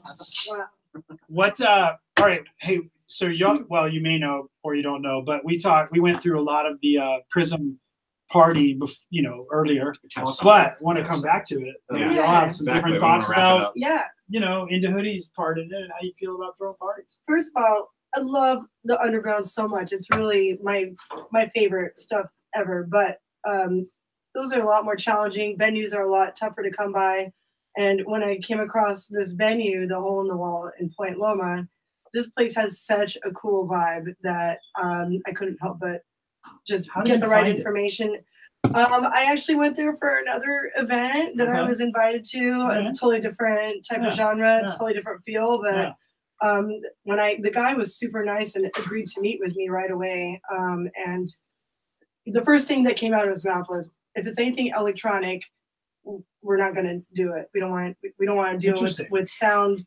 Neighbors, and I don't know, I must have had the right presentation or whatever. Well, the right level of respect, really, in saying that, hey, we're going to respect your volume levels, and if it doesn't work on our end, then we'll move on. But can we please give it a go? Because we presented the fact that we're more than just an electronic event. We bring a lot of art to the table, a full-on venue transformation. Showed them some of the things that Monarch does, which I am so in admiration of what Monarch does in terms of building. At that point, and this was our first time collaborating on an event, so I felt that bringing a venue to the table, especially in San Diego, because we have a tendency to kind of gravitate towards the same venues that are already established for electronic music. Yeah. To bring this to the table was something that I think was really important for us and also San Diego as well. So it kind of spawned something unique and different. And I felt that the collaboration was pretty seamless just from start to finish. And in fact, I've never had a venue text me the next day saying, hey, the bartender said your crowd was awesome and we can't wait to have you back. And we literally have people come into my house the next day. When's the next one? Well, there's a real, you know, something I guess I assumed it was there, but I didn't think a lot about it. But there, and it's probably in every city, but there's definitely two whole different electronic music scenes in San Diego. Even like more than completely that, different, maybe more. The scene is and I'm not talking into like genres, but just in terms of like whatever the genre is, there's definitely there's promoters that don't cross and collaborate, and they're over, you know, and it's not even so much just venues, like, because I even noticed like there's some of the promoters that are what I would call in this dichotomy that will both promote shows at the same venue, but they don't really have their groups don't really run together. Yeah, I like to think of it as like concentric circles, because you'll see some of the same people sure there's some crossover that make it to all different kinds of events, and then but then you got the people that kind of like less underground stuff, more clubby vibes, and then you got people that like the more underground type stuff. So I think that that's probably, is that what you mean by like the two different kinds? Yeah, definitely. Like underground versus kind of more formal. There's some crossover for sure, because I'm at, you know, I go to some of the events, so obviously there's like some crossover, but yeah, I guess, and my point to it was that it's bigger than I maybe had imagined originally, because I was kind of more focused in certain parties or certain, you know, promoters of friends, and then when I started looking at like say all events for all artists that I might like that come to town, that's when I started to realize, oh, there's like whole different promoters that deal with maybe bigger, maybe smaller, but it just is a range. Yeah, so.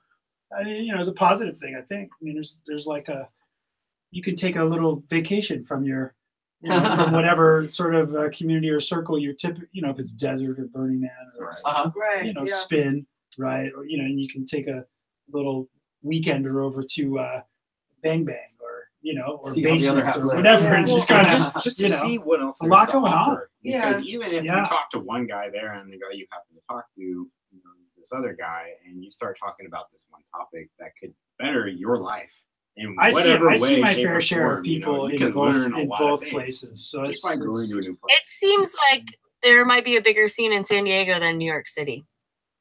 Maybe. I don't know. No, really. I do think that. It could be perception, but I'm pretty sure you guys have a whole bunch more going on than we do. Probably more spread out. It's a lot. It's a lot. Maybe. Well, there are. I mean, well, there's not as many people here as there are in New York, but if you consider from like, you know, just south of LA all the way down, or even LA, I guess. Right. It would not surprise me if Southern California has a bigger scene than New York. Yep. That would not surprise me at all. Because if you encapsulate all that, then you've got like basically, you know, like desert undergrounds, desert commerciul parties, desert that's true. Parties, Burning Man regionals, coming 2 or 3 of them in that range, right? Sure. You've got things in Mexico. You've got like it's a lot. Yeah, diversity. You got some great clubs in each of those places. Sure. You know. One thing I think that I found that is unique to San Diego is our community and the feeling of community when you go out to an event.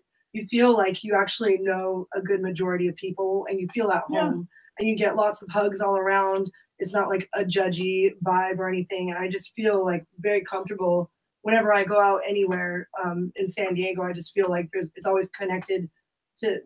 I just feel like I've grown up with a lot of these people for the since I started DJing. A lot of these people are still in it. We're still going out, and we're kind of. I feel like I still have a home. It's not like out with the old, in with the new. I still feel good about going out, and you know, you can mature with the scene and still feel like have your same friendships, and it feels like a family vibe to me. And that's what made me want to come back to San Diego after going to LA wanting to make it in the music business, not Oh, realizing that wait, did basically you come to San Diego and then go back to LA? I For a did. while? I did. Oh, okay. You know, that farewell party, that In Da Hoody part that I did with like 800 people. Okay, right. I thought I was going out to LA to basically like make it as a DJ and like I was gonna start doing events out there. Okay. And I don't know, it just really wasn't what I expected it to be. But I think the biggest thing that I couldn't replace was the community of people that I spent 6.5 years developing. But I think it was destiny for me to go out there because I wouldn't have met this guy and brought him back down to San Diego. And now I really feel like we're living an amazing life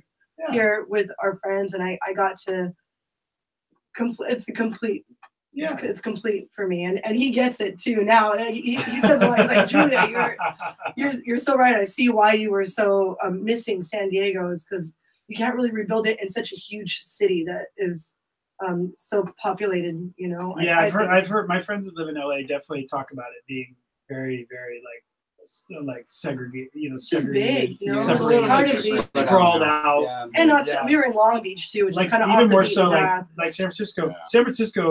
My friends in San Francisco definitely are more like what you're describing in San Diego. San Francisco has an amazing I feel like San Diego has kind of kept the underground scene alive longer than the rest of Southern California, really. Yeah. I mean, you look at LA and San Francisco and you look at the turns that all the clubs have made. You look at the underground scene. We all know the underground scene. We all know the events to look at in these types of areas. Stagnant. Nothing there, you know. And you look at San Diego and the underground scene is flourishing. There's nothing but parties everywhere for underground. Yeah, there's a lot. And it's always been that way from what I remember. And I've lived in San Diego for 26 years. So I'm laughing because we have the vacuum going outside. That's our background. You know, you can shut the door and we'll probably all start cooking in here. But if you could figure out how to move your chair over and shut the door. It's like Tetris. Variety ShYo logistics. Yeah. Variety ShYo Tetris. There it is. Yeah, I love it. Well, all right, cool. So that's like we got round 2 on the party. That's awesome. And I think it's awesome that you were able to do the first one and like we talked about some of your other parties and really doing local talent and quite a variety of local talent. Multi-genre, one room, one vibe. And there's a number of people. I always remind people that are maybe not from here that like there's a number of people from here that, you know, they're local as in they live here, like myself, but they've done a lot of stuff outside of here, you know? So, you know, there's just a lot going on. Hard to be in 2 places at once, right? Yeah. So need to hire a doppelganger. So I think unless you're Daft Punk. Yeah, totally. So I think that's really cool. Wait a minute. So less music oriented since y'all came in. You get your local questions. Local intermission, guys. Local intermission. That's right. We had unofficial sponsors, all that stuff here. Favorite beer? San Diego. Ooh, well, I would say for IPAs, probably the Alpine Brewing Duet. And, you know, it was actually voted number 7 out of best 100 IPAs. I've never tried them. I'm gonna have to try them. Alpine Brewing Duet is really good. Hopefully they don't go down with Green Flash. Oh yeah, another great name. Another had financial problems. Another good local. Yeah, Green Flash was like one of the motherships of San Diego. The restaurant's great. They bit the bullet. I love their food.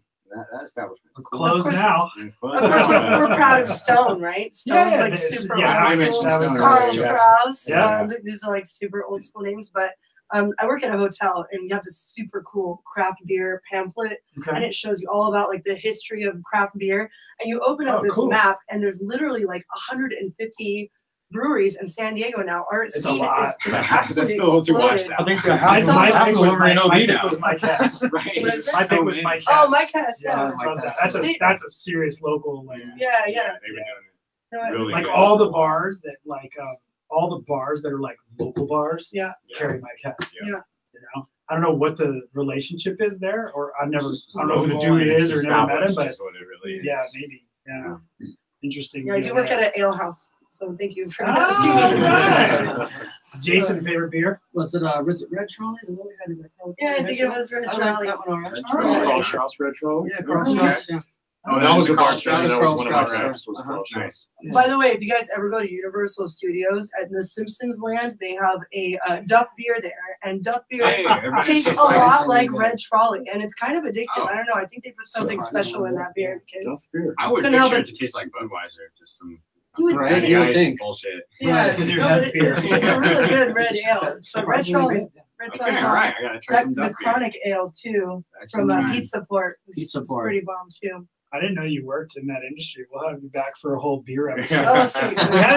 We had a tequila episode once. That was Nice. great. I have a buddy that That lives must in have been a raunchy Guadalajara. episode.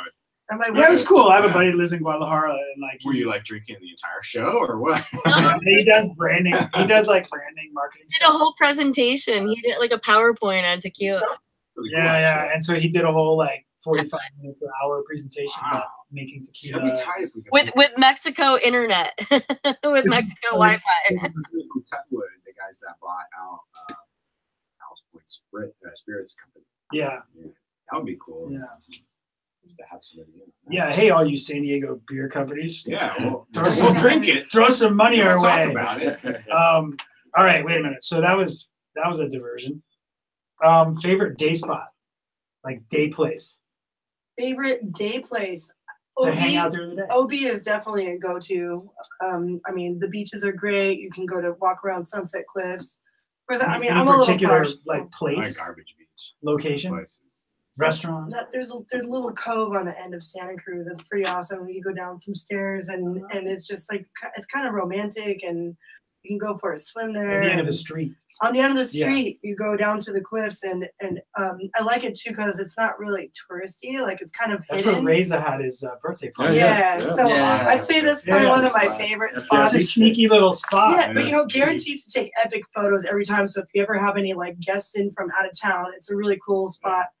Kelly, we're gonna have to put in some of that Google royalty-free music right there, so that nobody hears that. Oh, Yeah, Yeah, there's a lot of good spots. because then everyone will go. I'm blowing up the Don't spot. go there. It's all gangs. You have one? I like Balboa Park. I don't know, it might be a little touristy, but I Balboa mean, Park is you know, great. French, Beautiful, Japanese, yeah. French Beautiful ship place. area. What about Park? I like Foot it. Ponds. Seaport Village is also Alright. cool. Seaport Village is really cool. Although I heard they might be going out of business. Oh, You guys hear about that? I don't No, it's okay. Hopefully it doesn't Oh, go. no, I don't- it's really I pretty don't know if place. it's happening. Hopefully that falls Hey, through there's the a spot there that gives you the giant beer for $6. I remember that. Oh, wow. It's an ice cream You remember spot. those The ice days. cream spot has Ice cream spot. Speaking that of has ice a cream, liquor wait, license. that was the next one, which I didn't give to you guys, but for them, ice cream spot. Ice Your cream favorite ice spot. cream spot. Hmm. There's a place in B. The Lighthouse. Is it a trend here? The one that has it's apple pie a la mode. Yeah, it's Yeah. that It's ice like cream. the go-to I spot. forget Right what next it's to South called. Beach. What's it The called? Lighthouse. Lighthouse ice cream, I think it's called. Right? Oh, okay. Yeah, Lighthouse. Yeah, it is good. I've seen Mark Farina walk down there one day. What? Oh, wow. Benny Benassi. What? Wow. That's cool. Benny Benassi. Hanging out at Lighthouse Ice Cream in OB. Getting ice cream. In OB. It's funny the things people do when they come to town. Panasi sounds like an ice cream flavor. It actually does, doesn't it? Or like a by the slice pizza joint. Maybe it was gelati. Maybe that's an idea. We could have DJ Gelato. Yeah. Ah, yeah. Mhm. I gotta tell you, when I was MC in Snuggle Fritz. San Francisco, I went to a barbecue one of the days. Yeah, I think it's time we can play it again. She's like, dude, I'm hanging out here with 4 dudes. I'm not sure if everyone took showers from Desert Hearts. I took 2 since I've been back. I'm still got there somewhere. My nails are definitely still dirty. Yeah. Actually, it was my first sidetrack. It was my first time I pitched my tent in the back of the pickup truck this time because it fit. Yeah. Which I didn't know before. I didn't realize that, but I was like, I put it together on the ground, and then it's real light, so I just lifted it up and like put it in the back of the truck, and it fit. And I was like, had a realization. sweet. Like, You're off the ground, off the dirt. It was fantastic, and I have like a cot, so I didn't have to sleep on the truck bed. oh, that's Anyway, Yeah, he got out of there before the storm came. I did. Oh, Let me There's a tell you. storm? was it And rain? now Oh, yeah. I'm obsessed. Now It was I'm like obsessed what with was it was that? like 30 degrees when I left. I woke up freezing with a puddle of water in my tent. Oh, I'm now obsessed with The truck wind bed tents. pushing the water up my rain fly into my net. And it was sort of coming up and dropping in the tent. Oh, Oh. buddy. Guidelines down, huh? Who else rolled in here? Oh, Corey Piper. What's that guy doing? That might have been a while ago. I have no idea. Is that current? Is that current Agent 137? I didn't see Corey in there at all. We see it right here, Corey Piper. Oh, I've been paying attention. Well, okay, hold on. I have to go into it, and then that's what it was echoing before because I was going into it. Those could be old for all I know. I don't know how. I don't see a Corey. Are you talking about Clay? Mm-mm. We're talking about Facebook. He's a promoter. I don't see Corey at all. They have a thing called Hey, Zero. Corey. Their jam, and they're in St. Louis. Oh, wow. So like through maybe 2015, they had a really good run throwing this party called Zero Tribes Apocalypse. Of course, it had crazy apocalyptic themes to it each time, zombies or aliens or whatever. Anyway, so I was out there for like the fifth one. They don't do it anymore. They stopped doing it now. I think St. Louis, they said like it all turned to trap or something. I don't know. Oh, wow. I don't know what the deal was. But Trap there was was a lot of house music and bass and breaks and stuff going on at the time. So I went out there. It was a lot of fun. But anyway, that's him right there. That's his name. Nice. But I don't think he's there. Oh no, we've had British Columbia, Seattle, Vegas, Charlotte, San Francisco. Was it Allison? Allison was in for a minute there, yeah. That's cool. Yeah. In fact, they're going to be. Nice. What a West Coast weekender. I was going to say, let's promote another show while we're at it. We did a little earlier. We're gonna be out there. We actually got to play the last one, so I definitely we're going for sure Saturday. Awesome. I'm kind of praying on it. All weekend. I was like, calls and. It's like, I'm taking off tomorrow, dude. This is it for me. Cashing I out. want to swing by that Lafayette Hotel though, too, man. What are your top? Who are your top people that you guys want to see? West Coast Weekender. Spectra Spectra Soul. Spectra Soul. Spectra Soul. I like everyone. Spectra Soul. Nice. Dara's Dara's still fire. on out tour. I mean, Dara's almost done, so you got to catch him now. You know, that's what he says. But I know, but he's doing the farewell. It's the Countdown to Retire tour. right. He's literally doing the retiring tour right now. Literally. Right? So Spectra Soul, Dara, who else? I'm gonna say that. I'll make me cry. No, I You know. don't want to see me cry. I mean, I think that that's always been a pretty successful event series. Maybe it's Right? like Menudo and all Yeah, that. Yeah, with Well, it was that's Diesel Boy actually- AK-1200. Yeah, the drums. Yeah, that's forever. And the singing. And there's Singing, that MC, yeah.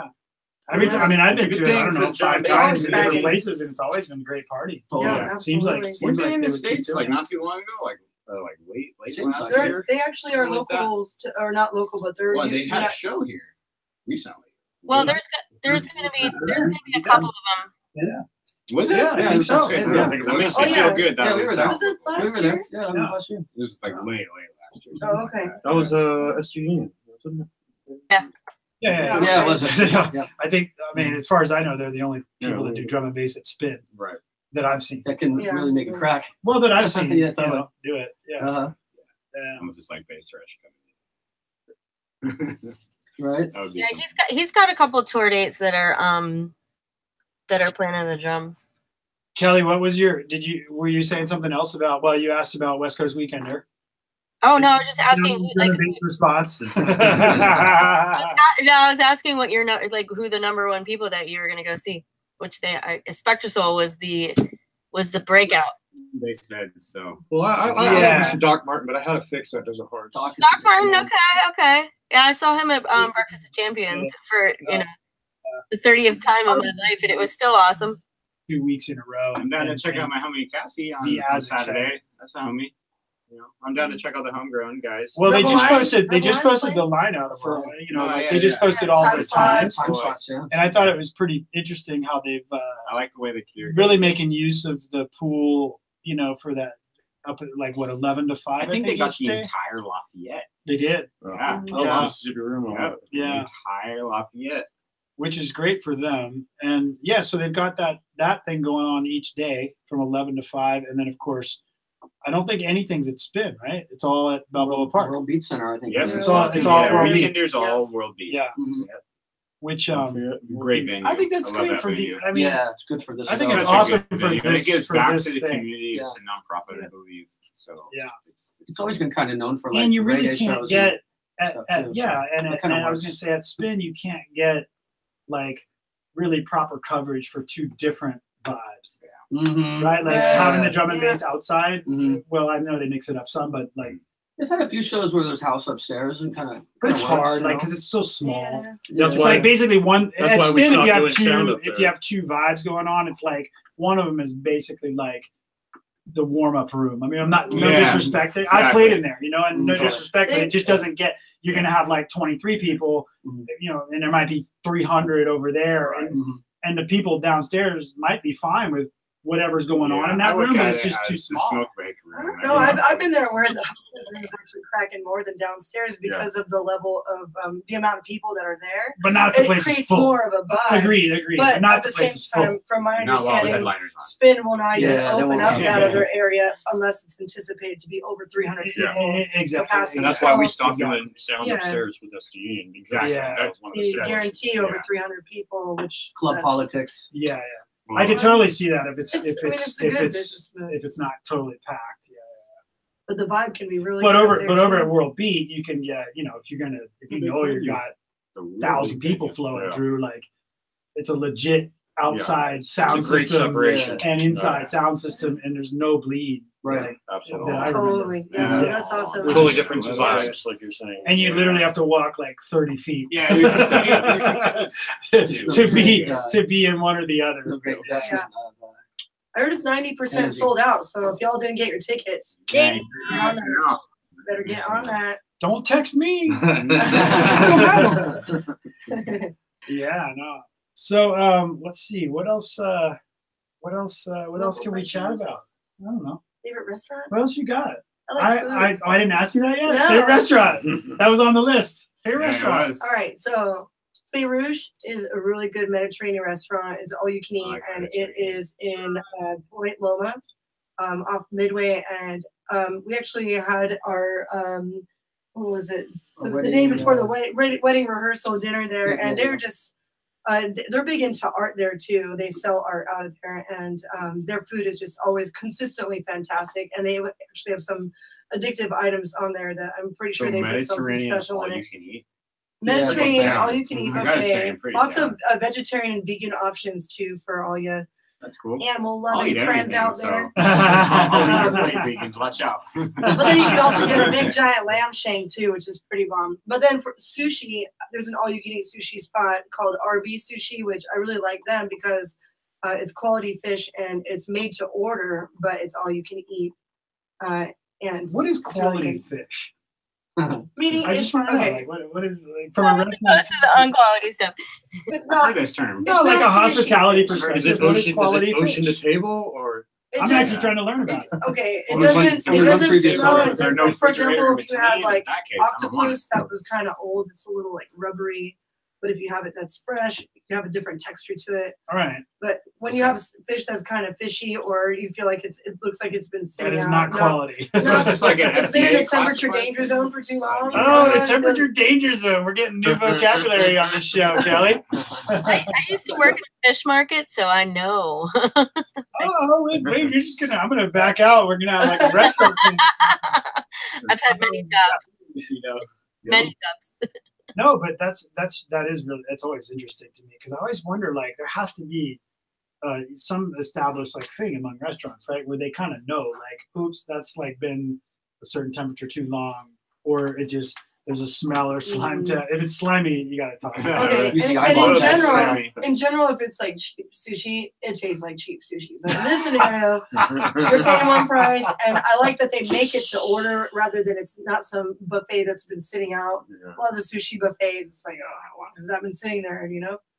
But RB Sushi, check it out. Yeah, I've been there a number of times. I gotta say, it's good. Do you know? I think this is not the right one. Hold on, I'm trying to find it. Nope, that is not the right one. I don't want to advertise for the wrong people. There's a kebab place downtown. When you mentioned Middle Eastern, I think someone or Mediterranean. There's a kebab spot. Does anyone know the one I'm thinking of? It's kind of close to Little Italy. Don't really make my way downtown too often. And all the like taxi drivers hang out there. Mm-hmm. Yeah. Well, that's just That sounds like downtown. Yeah, it's a bit Sounds of a like hole. literally Sounds like downtown. Red It's a bit of a hole in the wall, right? Yeah. It's a bit of Right a hole in there. the wall. Right there, like Little right across the restaurant. street. Yeah. But I- that Kettner Exchange is a really cool restaurant. I took my mom there. We walked I've heard over. that. That was a Nice. that was a Yeah. really nice restaurant. Yeah, we walked over there after looking at the doing like the ships and stuff right down there at the waterfront. So I know it was right over there, but I can't find it now. Dang it! It's like it's funny because you know, like if you look at Google Maps, certain restaurants could have the same exact name, like maybe kebab is in the first part of the name, Mm-hmm. but some of them will clearly show up with a large icon and some don't, which all probably has to do with advertising and something like that. So yeah. So this spot, when you look for kebab or Mediterranean or something like that, it has like this super tiny little dot, but it's awesome. That's cool. They got to talk to Google.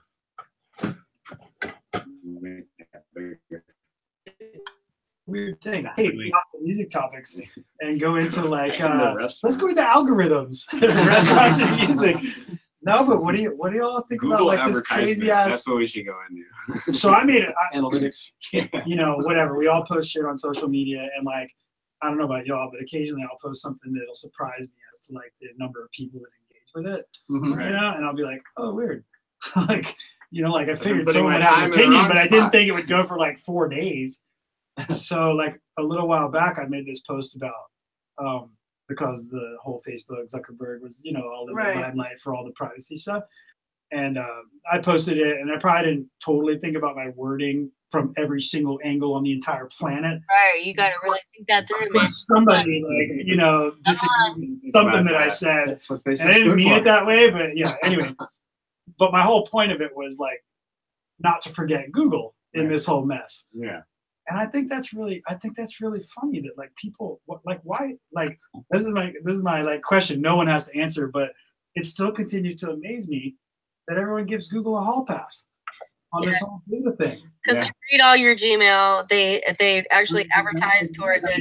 Absolutely, Right. they absolutely invented That for a while. selling your shit. They invented the G2A authorization, which is like an algorithm that they created with their own pins that is generated just for you every time you want a pin for whatever website. Yeah. G2A is a giant thing. Anything on the BitConnect world is completely connected. No working around it. Well, just cloud-based computing in general, and you got to be True. You have to be pretty naive to think that they don't have access to whatever you're putting up there. Anything. Because If you breathe it onto the It's their cloud, space anyway. ultimately. It's like we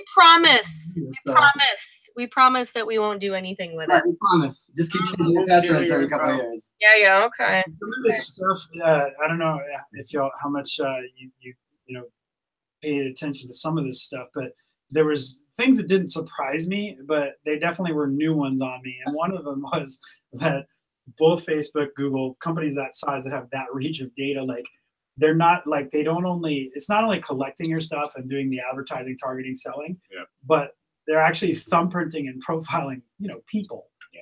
So that they know, for example, there's other cues. So like I think we're all probably familiar with like I made a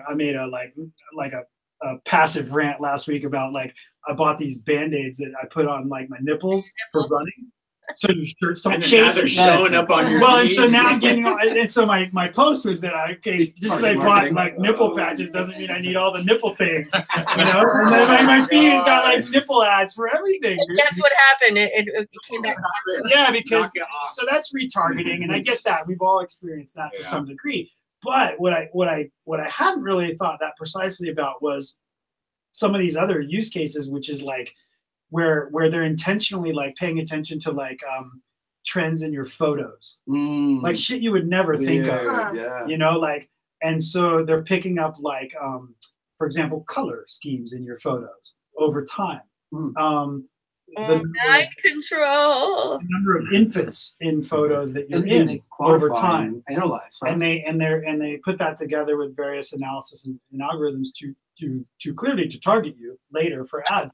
But they're looking at like 3, 5, 10-year timelines for people. They're looking at the bigger picture. They're looking at the transition of like a teenager where all the photos are just teenagers to where they start to have brands with alcoholic names on them. Okay. Yeah. Pictures. Well, you develop brand loyalty as you get older. To hairstyles, right, like to where the pictures have all girls, but now they start to have guys in them, or you have less people in the pictures with you, not groups, but more pictures of you and someone. It's fucking crazy. So I don't have a lot of babies. That's some creepy stuff. You know, I don't have a lot of babies in my pictures, so they started advertising to me that I want to freeze my eggs. Oh! I asked, I was like, why am I seeing this? And they're like, we think you're the age that you need to freeze your eggs. Wow. I was like, oh my God. Like, I'm going through, like, come on. Way to go. Way to go, Ross. Thanks. You actually click any of the freeze your egg ads to see what they cost? Right? That was my Let's just follow through with this. How much? You know what I thought was crazy when I started my new job like 4 years ago or something? I didn't have any of the people that worked there at all on my Facebook whatsoever. I was kind of freaked out by them. Like, I don't know if I want anyone knowing anything about my underground culture or anything like that. All of a sudden, and people you may know, one of my coworkers pops up, and I'm just like, this is really weird. How do they know? Right. And I think maybe it's based on your GPS and the people that are around you. Oh, it's got to be that too. GPS. And or your contacts that links up to Google. That's a really good point though, because now I'm getting like Facebook recommendations for like my volleyball. Yeah, so coach. when you set up Messenger, I don't even know his last name. I don't have his phone number. But they can't figure out the guy. It makes sense because like once a week, like I'm at the same spot with that dude. That makes total sense. If our phones are there, it just starts to be like, hey, maybe you like this guy on Facebook. Engage. That's scary.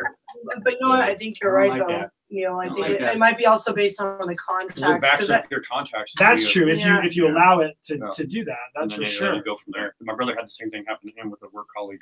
He's like, why is it that this chick's in my thing now?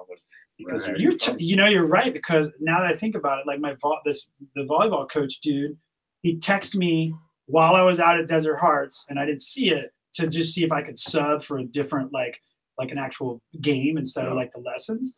And I didn't know who it was. And you're damn right, dude, because it was like literally yesterday. He's popping up in the top of my list of records. You might like this guy. No, but I think it's just because his phone number came onto my phone. Wouldn't it be cool if you could request transparency through Facebook so they could show you the lineage of how they determine that? That's not something that they're going to disclose to you because they're that's part of what's a lot in of court. money, and you're going to sue them. That's part of why they went to court. That's part of what's in these. They promised in the political ads coming up. That's where the crime comes into play. They're going to show the lineage of how that ad ended up on there and why it's legitimate, supposedly. Yeah, that's. But if we're all like fearing for Facebook, mine's is powered by blockchain. It's completely encrypted. I'm ready. I'm ready for it, dude. Mines.com. We're gonna do blockchain episodes soon. Yeah, I'm done. Yeah, I'll bring in the guys from cryptocurrency. Oh, please do. Kelly's so excited. Kelly's so excited to have a cryptocurrency episode. Chicks dig blockchains. I'm pretty into it, but I'm totally. It wasn't sarcastic, though. It sounded sarcastic, but it wasn't. No, please do. I'd like to learn more about it. Yeah, there's a couple people that have been through here that have interest in, and we didn't get into it much because we might just bore people to death. Right. If that's not what they were expecting, we might just bore them to death. I'll bring in crypto cult shirts and stuff like that. We'll be fancy. Dude, I got mine hanging up right there, brother. Got it right up there, dude. Yeah. I have to get them down and wear them on those episodes. They're waiting. Yes, I bought them like 6 months ago. I knew someone was going to roll in here and be like, shot 256. I was going to be like, oh, I get that. Yeah. What else did I have here? You're looking at my sort of like the side of my iPad, and you can see how non-organized it is. She's like this guy. I don't think you showed any pictures except for them at Stanton Warrior. Oh shit, you're right. Photo time. Let's get a photo description. Still geeking out about that, guys. What? Stanton Warriors. Honey Bear has some really good shots of us. He took like 300 something photos of us. Oh, really? Yeah, nice. It was awesome. You put him up on the line yet? I don't know. It was probably too much. You know, he's been going through some stuff. So I think. What was that last show? The last show. a new guest's photo. Oh yeah, there you go. Oh yeah, there you go. Cute. What was going on there? I see someone's drinking a Moscow Mule, I think. I got saucy. Cutie pies. That's the copper cup, like brethren. Right. You got a West Coast Weekender shirt on in that photo. That's right. There she does. Awesome. Right. Where is that? That's actually at a Merrill? Blonde Bar. Well, that's a blonde. Yeah, but it was actually a United by Base show. Oh, United. I think it was the Makoto show. Yes. Yeah. Dakota. Yeah, they don't do anything there, and I don't think a blonde anymore, do they? I don't. I think They're throwing every other week or SD Union there. They have like something there. At blonde? At Blonde? Or No, maybe it's Blonde just their Bar. like D&B shows, like the Makoto show. Maybe someone's Yeah, they kind of stopped doing Yeah. those. I Yeah. think I they think bought that's it what at Spin, it right? was. Yeah. I feel like they got a Groupon for Spin. Spin I is think probably that. Hey, Spinner, hey, they come back want over them here. to be in there a certain know what you guys are doing. amount of times. Yeah. But It's I empty. mean, I would assume probably twice Kind a of like a month. Groupon. Yeah, It seems we like do that. they're in there a lot, dude. That's true. Yeah. I saw Brandon. I was like, dude, that must be exhausting. But maybe not. Who knows? Sometimes twice a week. Yeah, it's a lot. Some of them were pretty fun parties. Oh, you already saw it. That's where you went. Oh, tight. We hit Chiba Hut. Excellent. Yeah, we got all down. Yeah. Anyone listening is like, dude, what are you doing? Oh, we're just showing pictures. We're showing proof of work. There you go. We're Block- documenting. Little blockchain pun I for got a some few porta people. potty documentation of Desert Hearts. Oh, wow. Definitely. Well, that could be a lot of things. The prison flyer all over. All over. Were you all So- Desert Hearts? No. We've never been to a Desert Hearts It was my yet. We first. would like to make it, but it's sold out. So we wanted to volunteer Well, and the slots Like got I was filled. Thanks. telling Wes, I plan on pitching something for next year to bring Monarch as far as They- Yeah, It'd we've be already wise done to that. do Yeah. that because Yeah, we definitely want to bring Monarch into it. this crew knows what's up, man. I'm really proud to be Yeah, a I part feel of like there's a Monarch. space for it too. Yeah, and you know what? Like I said, when I first started this, I started with Mikey Lion, Marbs, Ori, Porky, and they were Jungle then, and they were the bar for us. For Different 3 back years we worked together, and then they decided they wanted to throw Desert Hearts and kind of went on their own, really basically doing Utopia and focused on that. And that's where Yeah. Perception came Completely into play. And disassociated. a lot of the people that are the infrastructure for Utopia are actually the infrastructure for Desert Hearts. Hence me working with I definitely Naughty Boy recognized and a number Cyber. of people. Yeah. Yeah. Right, yeah. From both. High Rock It's just the Security, community, you know. Yeah. Everyone Yeah. works together. Rangers. Did you go to everything. Kyle? Were you No, Desert but Hearts? I've been spying, like I was saying. What if you haven't been there, what other festival things do you all like in Southern Okay. California? So festival, I mean, Or I'm gonna Mexico. give a shout out to the Enter the Tech crew because the Thanksgiving series of events is freaking epic. Oh yeah. The last couple of events, I would say, are on the Renegade side of things, and we play in some Yeah. really unusual venues. That's what I heard. The last two The were last couple. freaking amazing. And that's kind of what I was talking about. So you- That Rufio. Oscar wins.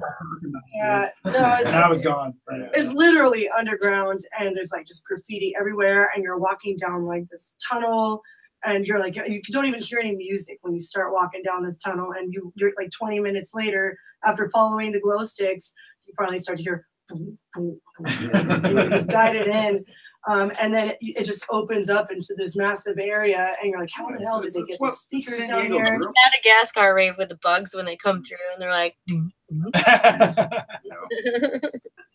party. Like, Yeah. The way it should be. There's Right. something about digging a little deeper and not having something just handed to you that makes you appreciate it that much I more. think that's We- kind of all that. Well, I don't know. I'll get some opinions here, but to me, it seems like kind of what separates underground from not anymore is really a lot to do with the venue. You know, the venue. Well, Really, because I'm not is sure. it a I'm venue? not sure. No. You can, Okay. Well, it's an underground. If it's not a venue, that's it's what I'm just an saying. open public area. The space, I should say. The rules So don't the always space to me apply the seems same to, rules. Yeah. to kind of have a you can lot say to do venue, with but is it actually underground a or venue? not. It's literally just a space at that point. Venue, Yeah. venue sounds Yeah. like some kind of Right. club thing. You're putting Yeah. So I Yeah. should say There, space, yeah. but Like a a space could Velvet include Rope a nightclub or a I park. think venue whatever. is still the appropriate term, whether it's Yeah. legal or not. Yeah. It's the location where a party is thrown. I think is location. All right. Sounds Right? classy. or versus club versus space. Yeah. Do you know what desert escape mysticism? I can't say it. Mysticism. There's a guy named Dame Foreman that says, "Hey, Splat and Julia, I'm gonna reach out and talk to you guys about my desert escape." It's Dane from Rave Shack. He's a LA Oh, promoter. that's right. He does We that met him at, SoCal Perception SoCal Rave last year. Shack Yeah, events. he's That's cool. right. He's Yeah, cool, he runs like like promotion group on Facebook. Based out of LA, I'm guessing. Yeah, I think so. But We'd like to book you too. Mysticism, September 8th. What up, Dane? yeah, what's going on, man? There you go, booking. Big shout. What up, Shane Thomas? He's in too. Jay Thomas is in there too. What's up? That's that first step. It's that I'm the stool. only one on a stool. I'm taller. It's that stool. Yeah. So basically, if you've made a if you're in this thing goes for a while. If you're in this list of comments from today from the Facebook feed, you're probably going to get stalked now by like I don't know what'll happen. You'll get associated with like Stone Tangerine Express IPA. Right. You're gonna get all my They'll be like, dude, they were commenting and there were Yes. photos of Stone beer. Yeah, you're gonna get all my advertisements. They're gonna for like all the weird stuff I bombard buy. you for like to visit Point Liberty Station. Ready to go golfing? Okay. Sure. Awesome. We have to use the restroom, but I don't want to end this. No, yet. we don't have to end. Come This on is back. we've got an army here. I'll be back. To the left. Left. Yeah. Left. Yeah. You're left. If you see Autumn and her door's open, say hi. She's our pop-in guest occasionally. Nice. She's an artist that lives or not lives, must be live there. I don't know. No, but she's right there. And occasionally she'll pop in here. This is a cool space. Yeah, I'm jealous. She I want a paints. studio. She paints like It's cool to be this on close to canvases. the ocean and all, you know? So is this like, do you have a bunch of artists that live or not live there, but Right. work there? I'm pretty sure some No live doubt. here too, It's but also in the story. Well, I know, I didn't mean well, that. this is like there's about 10 studios in here. Uh-huh. Mix of environmentalist folks, that represent like environmentalist like organizations, some artists, music. There's some lawyers. It's pretty mixed. Oh, really? Okay. They're executive suites. We're all executives. Yeah, there's here. like some business. Executive suites. Okay. Businesses that do like rehab, drug rehab work, some maybe counseling or psychotherapy type stuff. It's pretty mixed in here. Okay. I was thinking it was like a In push. the same building, it's the same physical building, but it's the retail, like street front side is like all those restaurants that will put posters and flyers in, which is like Chiba Hut, shout out, Mr. Moto's Pizza. There's like a rental spot because this is like a huge tourist place. So like bikes, skateboards, all this that street shit. alone will- Yeah. You can rent a lot of that, beach toy stuff. And then there's Taco Surf, which has been here quite a long time. Sure. It's longer than me. I don't know how long it's been there, but I think it's been there like more than like, I want to say like 15. It's a long time, dude. I remember I was working at the Adventure Center, which is now closed. I was on a kayak. 2 blocks down. Yeah. That spot was there way before. Yeah. God, I think a long Taco time. Surf's one of the oldest restaurants on the block. Yeah. That was like right when I got out of high school. Yeah, because everything else is pretty much changed over. Duck Dive is nice. Not that new, 5 years, whatever, but it's definitely newer. Then there's like a bento box joint, cinnamon roll, bun place, Right. an ice cream, Hungry. some ice cream sandwich shop. There's like all that stuff. Like, All them tourist traps. yeah, all the stuff that you like walk out and ironically, there's a restaurant called Dirty Birds. Oh, yeah. Oh, their wings. I heard about that spot. And they are legit great wings. So if you come to San Diego, whether it's West Have Coast, one of those here too. yeah, like you got to hit Dirty Birds. And if you like music, it's even funnier. But just go over there. It's literally Dirty Birds. There's juice shops everywhere too here. Yeah, Shop. and they make some incredible wings. Then they have like 4 or 5 of their wings where they like donate some money back to like Wounded Warriors funds. And That's cool. you see a lot of that stuff in San Diego. A lot of people may not realize San Diego is a huge, military. Y'all obviously Right. realize. Yeah. But people that are from here sometimes don't realize that first came here. Massive, Yeah, I'm a like, Navy brat. military so presence. I was all up in. huge. Yeah, totally. You're back. I'm back. Any thoughts while you were in the John? Yeah. Yeah, think or tank. I do want to give a shout out, but based on the something. Prizm event, I kind of wanted to just like talk about it in general, like Do it. the intention of Prizm, like the way it started was since we found out like, oh, you can't get like super loud there, we were kind of trepidating about it. We decided, well, why don't we not do any headliners just in case things didn't go super great, but then things went so great and unexpectedly more awesome. We didn't have to turn the sound down and we were able to keep it all. The event just went great from start to finish. We never had to turn it down or anything. That we decided the local love thing, it worked for our event, and we had such a big laundry list of DJs that is still we want to hook up and we want our friends to play. That we kind of made a group decision that the crew's going to take a back seat and we're going to let our friends shine, and we'll get the crew back in on the mix, because I feel we do have a lot of talent in our scene, but we have a lot of talent in our crew as well. So I don't know, it just went super well. Yeah, but that's why you won't see any of us solo lineup. No, we hit on it just a tad before, no, but not the same. Just with them, Right. I was asking them how they felt about the producers of a party. Where's the line with where they play in the party, and just kind of how do you gauge that? Right. Because I noticed they weren't on here, right? So I just Right. Well, honestly, there's so much talent down here that we just decided to do one event, and not only that, I mean, how do you, after the last event, we had 18 DJs, and they were all people that we consider direct crew of either In Da Hoody or Monarch, or like a super close affiliate and supporter. I mean, how do you decide which ones do you bring back on the next one? So, especially when you have all these other people that are still kind of like, hey, remember me? The choice of bringing them back or giving someone else a new spot. I'd say on the next one, I would think we'd probably do like 50% crew and then 50% new people that haven't gotten to play yet. Right. But I mean, that's all to be discussed. Sure. There's a few ideas on the table for the next one. I want to talk to you guys. Yeah, exactly. Cool. No doubt. There's something that was brought up. We're just gonna have an In Da Hoody, Monarch planning meeting right here. We're just gonna roll right into it. July 28th is something we're looking at as far as venue goes. And there's another date with Winston's that I was hoping isn't going to land on that date, which I don't have to. They are asking us to support with DJs and visual stimuli. Oh, cool. At Winston's, that's not the same date. Hey, it's somewhere in July. So like I told Teddy that 28th was our date. It'd be nice to get back in there. Those home shows were dope. Yeah, I miss James. Just chucked up on me. That was a good run. Oh, I miss him too, man. We brought in talent. What happened? He just moved away. Yeah, I was like, so tell me he died, dude. There's like people like, I just moved to Oregon. He's following the path in his music, and with his baby and his wife got a really good job out there. So we decided. Well, one of the remixes I did, his vocals were on it. Yes, for Omega Squad. And I love that. That was great. Oh, that was a good one. Yeah, that was a really good track. I was so proud to hear that. Like, that's my boy. Yeah, I know. That thing's still. That release is still in the like in the Beatport Top 100. No way. 50 or something. That's cool. Yeah, it's been there a couple months. Awesome. So James, if you're listening, we love you.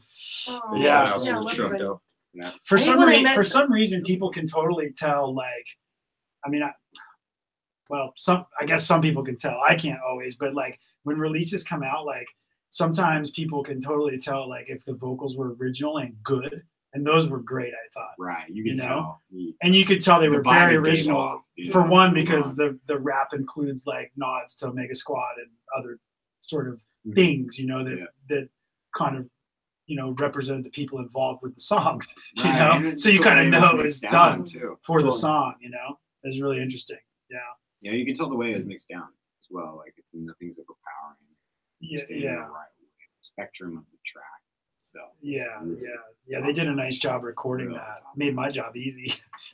So there's nothing better than getting a fucking well done vocal that's already been on a song, and then they hand it to you, and you're like, I can work with this, no problem. But it also loosens up like how much of the rest has to be original. Right. There's already a lot. I feel like you can do a lot less. You don't have to focus so much on all the instrumentation being so original. Right, because that no one else is going to have the vocal. Yeah, the vocals powering. Because when you know that you've taken it, which I quite often do from producer packs, you know that someone's going to have that vocal. And they might release before you do or whatever. So you better make the song count. Kind of. Right.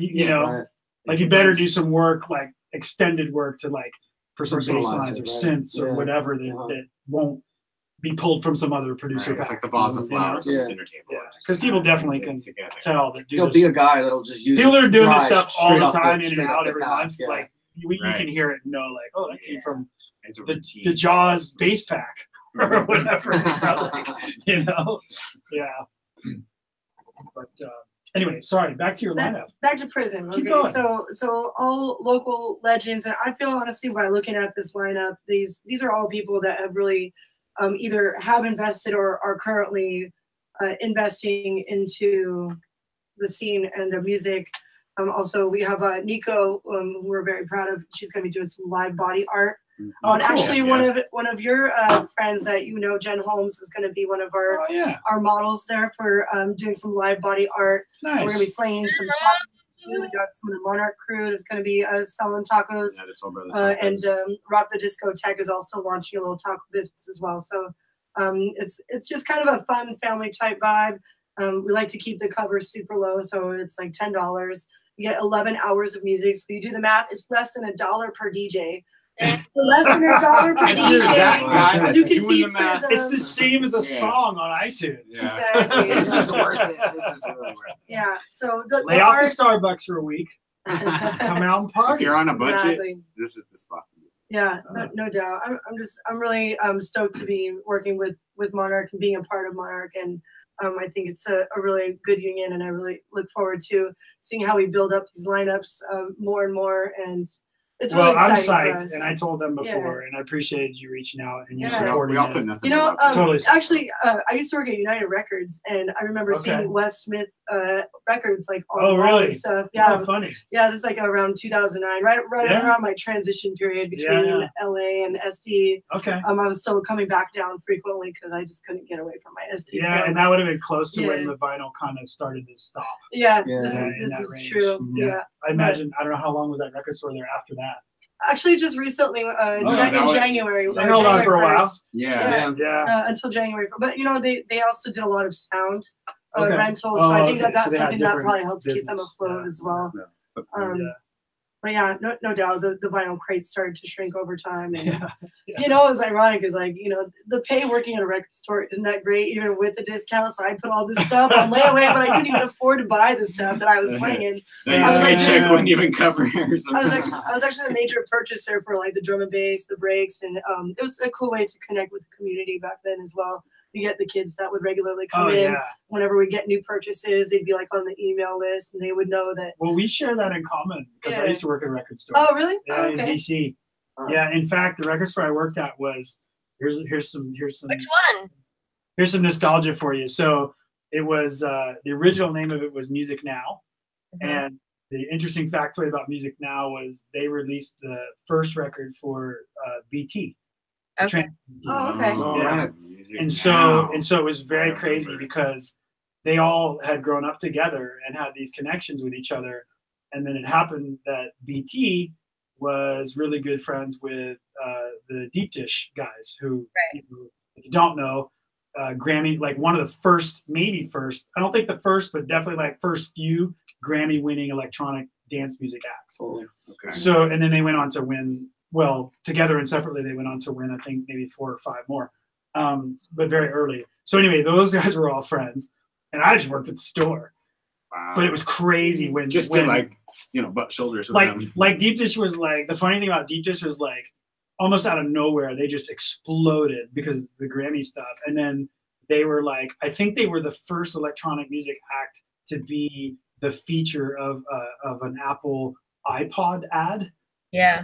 Phone, right? Like this is way back, dude. So like was when they would just be like the iPod, and it would be like the silhouette, crazy colors with someone dancing, and then it would flip to like a real person talking, and it was like them. It was like the two of them, like. I think that was their line, in fact, in the commercial. You can probably Google it. It's like it went through like a band and this, and then when it got to them, they just went like nodding their heads. It was really funny. So like, but they exploded, and they were from DC as well. I was in DC at the time, and so that was just a really it was a wild time because when they exploded, then they bought like or rented the 2-3 floors above what was the record store, and then there was a clothing store added, and then they put their studio there, and then they had like their management and lawyers up there. So it was like 4 floors of like basically BT, Deep Dish, record store, clothing, management. They were managing like the brands of like it was I think the brand was Yoshitoshi. Was Yeah, the record label and clothing brand, Right. and they were just pumping out the hits at that because they like had met everyone in the world that was in that. That on H Street? Yeah. It was on. Yeah, well, it was right there. Whatever the main drag was through Georgetown. Yeah. That's because they used to have a bus. They used to have a bus sign in the window. And I just worked there one day a week. But every time I would go in there, there'd be like somebody rolling through that had been, because they also ran a night that was pretty big, a couple thousand people, like every Friday. So then those people would like often be in town, want to come in, shop for records, whatever, which was the only way you could get music. So it was a pretty cool time. Yeah. I mean, you like everybody would come in that store, fucking like everybody, like, I mean, we didn't have any digital cameras or anything, so I have no pictures of any of this. So it's like zero proof, dude, because like you just didn't take pictures like that then, like nobody, there was no selfies. Who cared? No, it took you like a week to develop it. Who cared? There's no internet. What are you gonna do with it? Like put it in your house, frame it, like just in case somebody shows up. But everybody, I mean, all these crazy memes. Like it's funny. Like I thought about it now because I've never really talked about it on here before. It was crazy. Like it would be like Carl Cox and Josh Wink and all the I mean like Ricky Houghton, John Aquaviva. It'd be like any drum and bass name you could think of, like that was from that time, like SS and all the Formation Records guys and Jumpin' Jack Frost and Ronnie Size and just everybody, dude. Moby, Fatboy Slim, like, and I was like a kid, man. I was just like I was like petrified, dude. Like holy shit, like. What record do I have these guys? Like, yes, the records are over there. Would you like to use the turntable, Mr. Fatboy? Like keep it slim. Yeah, it was the strangest time for me, like because I was like, it was just like these were people that you saw like occasionally we'll talk about it. It was probably like your record store adventures though, but there would be like one magazine. It'd be like Mix Mag, Herb. And like, well, this is even like pre-Herb, but Herb did come along. But there was like Mix Mag out of the UK, and that was like it for a while. Yeah. And then there was like a magazine called Future Music Magazine, and it was also from the UK, and that was more like for producers. That's right. And it came out like once a month. Future Music Month. And if you lived in America, you could get it like every 3 months. Wow. And it had like a CD on it, like a CD-ROM, dude. No way. Pre-DVD, and you could get samples off it. What? Or it might be a mix. It's like whole era. I didn't even. Sorry. But that was like the only way, like if you would hear about like, well, even like Doc Martin, some of the LA big guys were in that circuit, right? As Josh Wink was from Philly and some of those guys. And there were some San Francisco crews, like the Wicked Crew, like they got all that kind of publicity. Even like Simply Jeff, like way back then, it was LA. And and they would get featured on these things. And but that would be like, that was the only way you heard about them at all. Like for a year. So unless they came and played like your LA local show or our DC local show, like there's no way to get a mix, no way to get a CD, no way to see a photo. And so that's why, it was very different. Very different. You mean tape at the time, right? Even, you might not, and to find one though of like, you could get mixed tapes, right? That's what everyone did, right? Like I'm sure at your store you had the locals that put the tapes and would sling them out, or if y'all were DJing and you worked at the store, you would do that. That's what we would do. And the big deal was like foil tapes. You remember that? That era? I don't know. Where people did their tapes like with the foil backing. Yeah. The print. We did everything. In white. Because it was like regular like black tape with like the paper label. That was like before my time. But then like the cassettes got fancy and shit, dude. And it would be clear. And you would get for like an extra 3 cents per tape, you would get a foil insert. Right. And if you print it on in white, it'd be like green foil backing with white. Techno, you could do black. Right. But it was inside the plastic. Anyway, it's funny. That's tight. Go deep. Go deep, old school. Back to the old school. I don't know if we have anybody on here that's like, what? What's a tape? I never knew that. That's cool. I go to the raves and the guy would set up a booth there. This guy Pure Acid in LA was like one of the biggest rave tape booths. That's the only place. Ken Lawrence. Shout out Ken Lawrence, Pure Acid. That would be the only place you could find a lot of these tapes. Tell it. So your rave roots were cut in LA. Yeah. Give a few of those deals there, man. What was going on like? Early rave LA. What was that like? It was kind of like one of these type of. It was a one room, one vibe for the longest time. Before all the little subgenres were compartmentalized and split off. A lot of different music. A lot of different music. Yeah. Exciting. It felt like this movement when it first came out. There was an excitement to it because of the newness of it. Yeah. Before it was like before it got into this established kind of What were some of the things you can remember anyway that were going on there at the time? LA. Well, the first ones were at all kinds of crazy places like water parks and huge industrial warehouses and Masterdome. Yeah. Oh, the Masterdome. The Masterdome was a That was my converted backyard. boxing ring that they got like squeezed about 10 good years out of. Oh, okay. Off and on. Interesting. Any venue that would take them. Yeah, it was a tough place, you know. It took an earthquake to take that place down. But, there was even a live DJ, and wow, the earthquake happened. Wow. What about, was that before or after EDC got started? Oh, wow. It was I'm gonna LA say roots, before, right? but you know, EDC has been around quite a long time before its latest incarnation. It actually was created by Steve Kool-Aid, who was one of the very first DJs Kool-Aid. of LA. Yeah. That's a cool name. That's a really Kool-Aid name. It's tight. Where did the rave names go, dude? Him and Destructo actually were partners way back then. I heard he was. I heard before- Destructo was way like before super Hard, yeah. early in the. Yeah, they in used the to LA actually rave produce scene.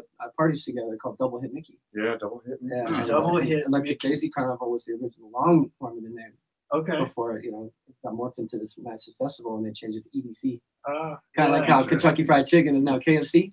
Yeah. I saw some old flyers that showed that transition, but I didn't know what time. I clearly wasn't around during that time period in LA. Yeah, it was probably early to mid '90s. Yeah. Wow. They threw a lot of good parties, but they were like, the scene was only one party a month because there really wasn't the bandwidth yet for it, Yeah. or the resources. So you really looked And forward usually to same that. people like would go between the one party a month. Yeah, and then Yeah. so that was part of the challenge of finding your way there, and what made it ultimately rewarding is Had to go to the record store. Yeah, and You had we to follow the map point. Yeah, do that thing. there was all of these hoops I to used to jump do map point Yeah. at United Records, and we had a little piece of paper that gave you directions on Yeah. where to go, and it was maybe a little bit of a pain in the butt, but That was I my- think that the harder Yeah. you work for something, the more you appreciate it. So That was it my a deal. part of the Cash ticket adventure. sales. Like people roll in, and you just knew they were there for the party. They weren't there to buy records. Yeah. And you remember the butterflies you had when you got that piece of paper, the butterflies that you had?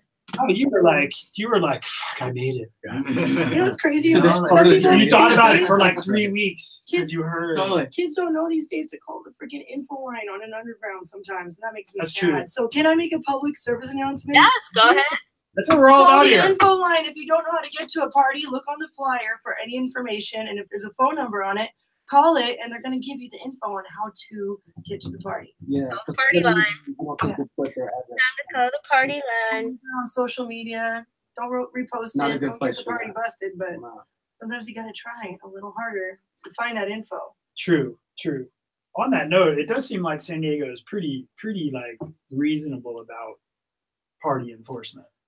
I mean, they seem Our to scene like. is not hot right now, which is good. Hot in a You don't bad want it way. too I hot mean, like that. the Right. because I don't think there's that much going on, but I think Yeah. that's what makes it more special when the undergrounds do happen Yeah, is they're more far and few between. So Yeah. I think that's why they let it slide. Hey, there could be a whole other underground that I'm not even aware of. Well, it's funny you said that because I I asked people, I'm like, dude, is there an underground I don't know about? Like, I figure, I don't know, because there's probably something, I don't know, maybe like they're doing some other kind of music. Some other things going on. Metal underground we all don't know about or something. Like, That's come on. that's the cycle say- right there, huh? I'd say Enter the Tech That's what it and should like be. So On Beat and the Deep End are probably like running it in terms of like underground stuff. That's the these ones I days. know. Yeah. Yeah, that's the ones I know of. And we'll do another one If we ever eventually. find It's really anything, bring it to us. it's based on venue, Sometimes you find a venue, and like after the first In Da Hoody, I took a 6.5-year break from doing an underground. After the first one? After the first one, yeah, it was about 6 years. Oh, okay. Yeah, and then I came across a venue that just opened up my eyes, and I was just like, could just picture it, just this vision of what I wanted to do with it. And Yeah. I was like, I'm back in it. And it was just like, in an instant, this feelings for the underground just came back. And I gotta just popped in my head. I gotta ask this question. Like you're pretty. I mean, I've seen you out and talked to you a little bit out in town, but hanging out here talking, like you have. You're pretty decisive about your ideas and in the history. Like I get that out of you. I'm curious, like in terms of like the ladies being involved in business and DJing, like any perspectives on that? Because it seems like it's getting better. I don't know, but I'm pretty headstrong with like when I originally started it, I feel like there were more females involved at the time, and I formed a crew called SoCal Selectress, which was a collaboration of all female DJs, MCs. It was all across Southern California, and also dancers. Basically, whatever art form that was geared towards music.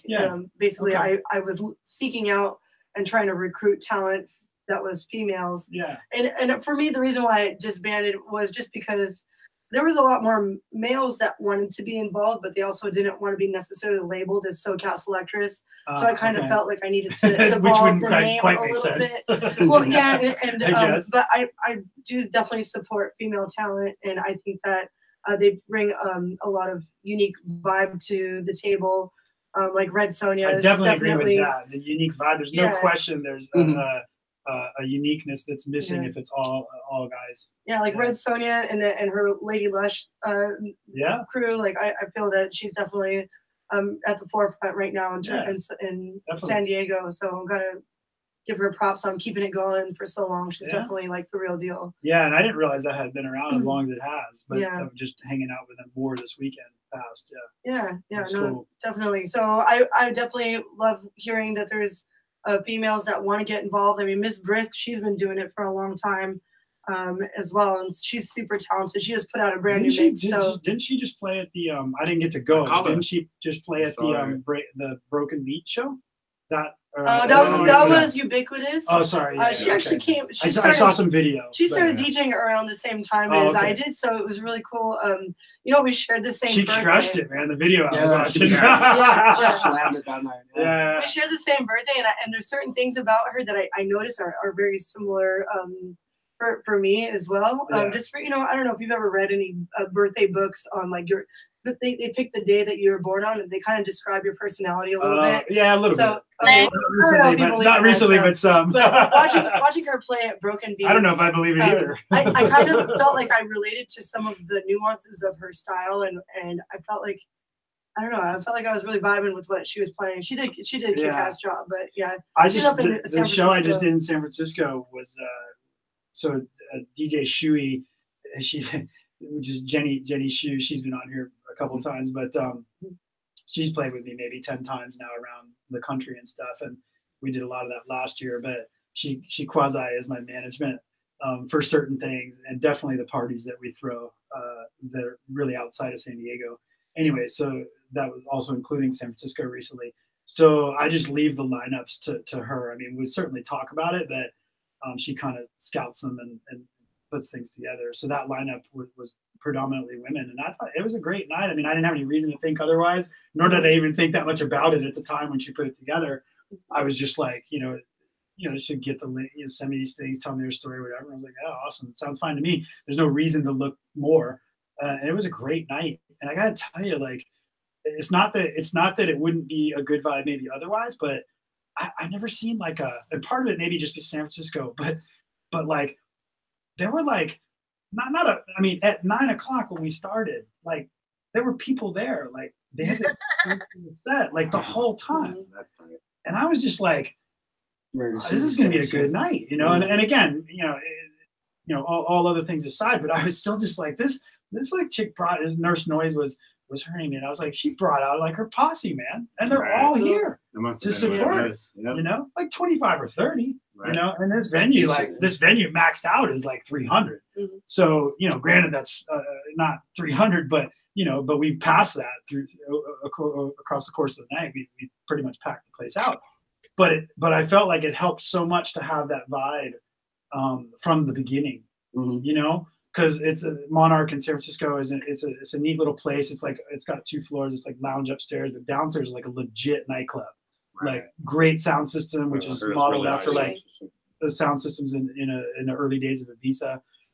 Just really well tuned. Like it's looked at as one of the nicest sound systems in San Francisco. Although, like I said, the venue downstairs can take about 300 total.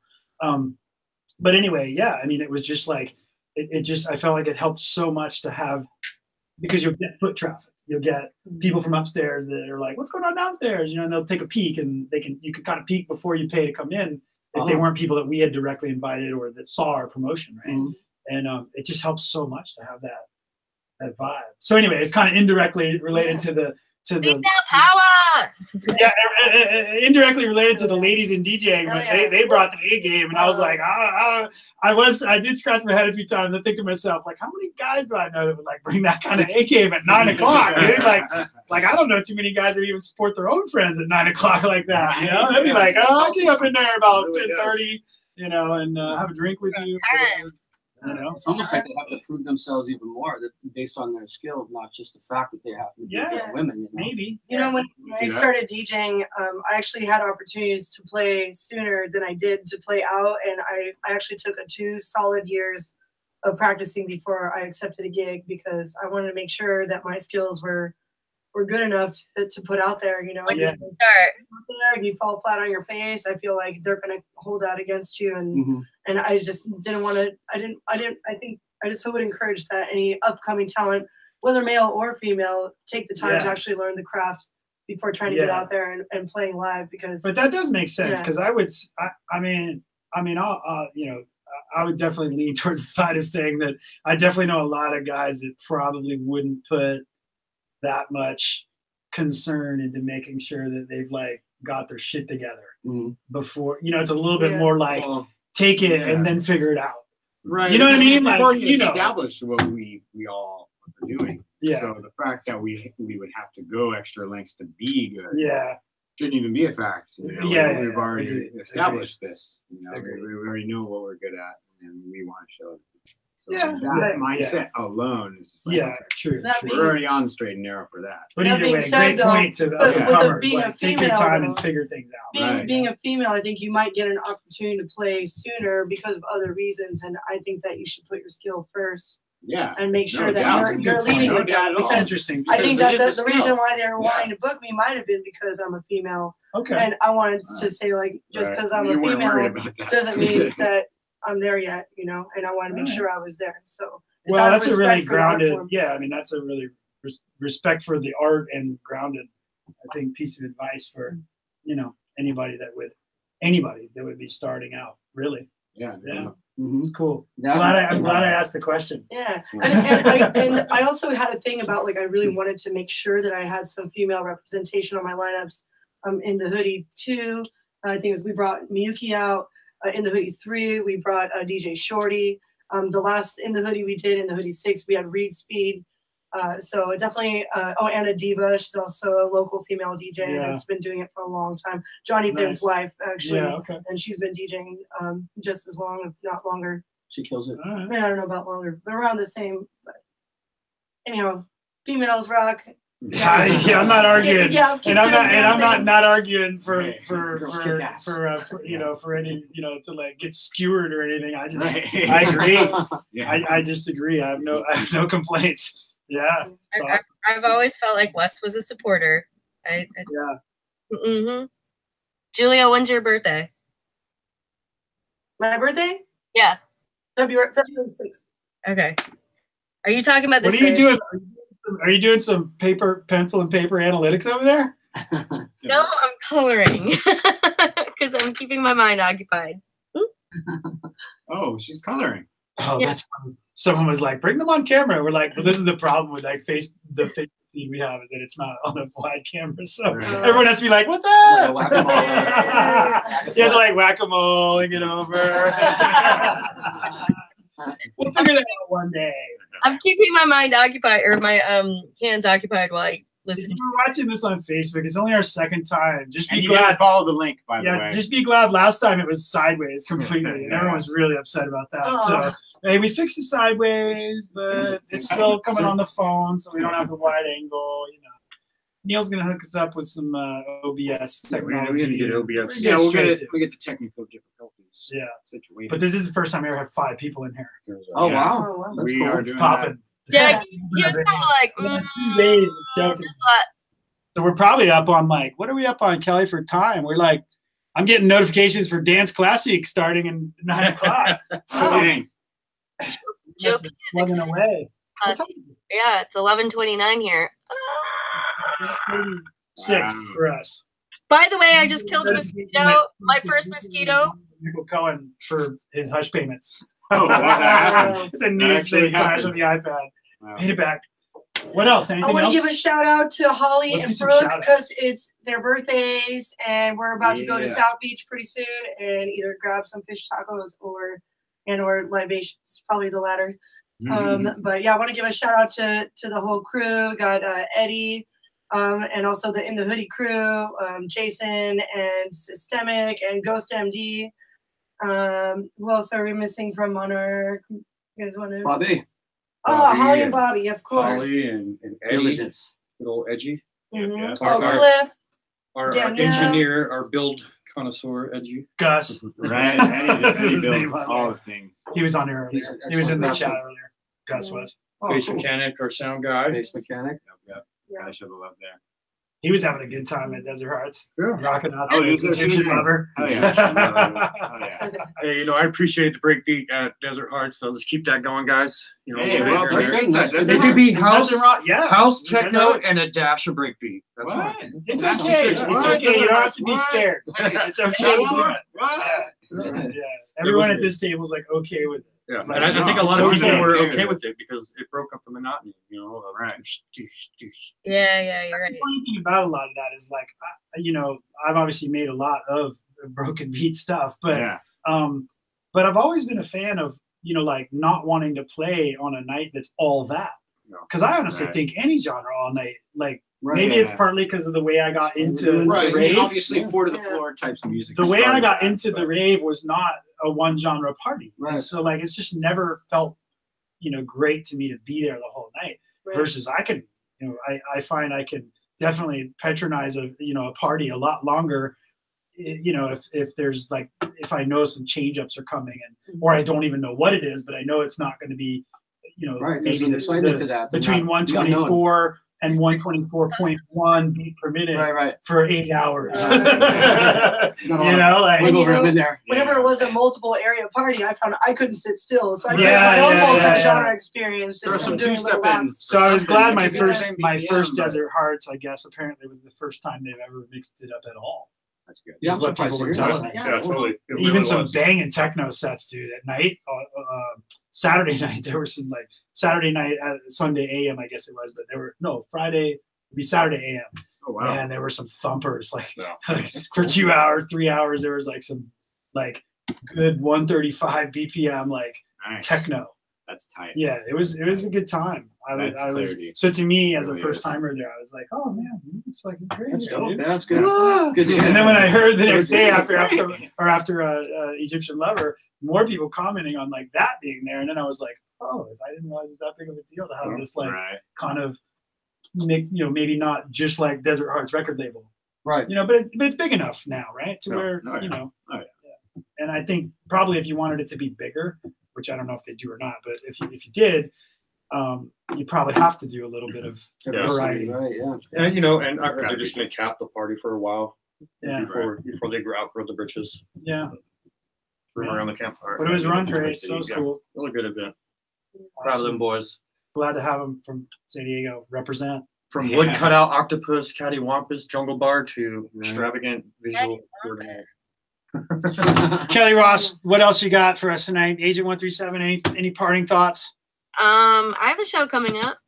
What is it? No way. Lay it out. It's called. You ready for this? Yeah. Babes and Eggs at Funk and Waffles. Whoa. Okay. Nice. I'm all about that funk. That's a New York. This is a New York thing to have This these. is a New York thing. Babes and Eggs at Funk and Waffles. Actually, this is at a place that I used to go to as a teenager and listen to music, and now I'm playing it, so it's full circle. That's really really cool. cool. That's That's really that's cool. awesome. That is awesome. Yeah, it's really cool. That's in my hometown. So, yep, that's what I got coming up. And then we've got other ones that we can't announce yet. We got things. Yeah. Brewing. Got things in Kelly the and I got works. things out of the country. That's all we can say. We got things in the Hopper International. Sorry. I got some things. This is my first out international. of the country. I can't say. Fun. You better bring me back something. We'll announce it.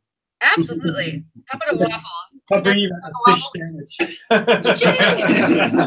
from one of them. I'll bring you back an orange. Some airline peanuts. I'll let the cat out of the bag. I'll bring you back an orange. Y'all can do the They math. don't do peanuts anymore. Come on.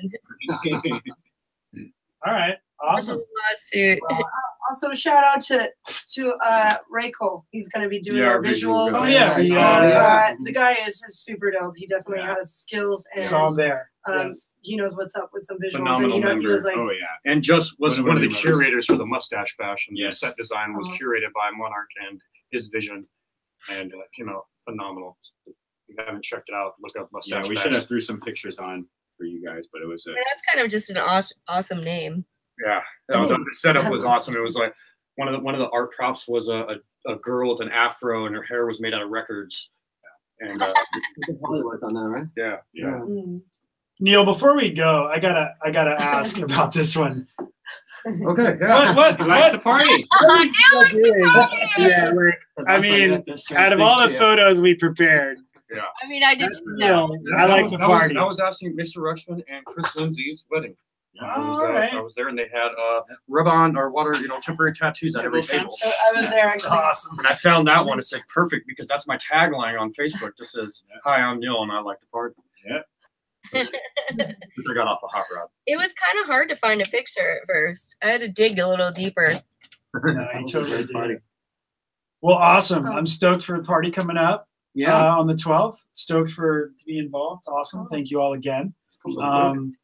We talked about a bunch of stuff on here today, man. Yeah. So we got a plethora of I'm stuff. glad we got a lot of the party, origin and the story behind both the crews and everyone behind the party and everyone playing the party and doing all the things. That's great. It's awesome. Some San Diego factoids I was not expecting. Yeah. LA. Right. We went around the Southern California bed. So it's awesome. So anything else from anybody? Is it? See Thanks what's for up having to us. Lace Fabric in Good. 1979, the homies too, and Oh, yeah. Nico as well. Who, hope to see in a little bit. Yeah. I'm really excited. Thanks for having us. Yeah. Thank you so And, much. Awesome. Appreciate being on You're helping us complete the can collection here. Right. Hell yeah. All right, dude. Stay classy, yo. All right. Stay classy.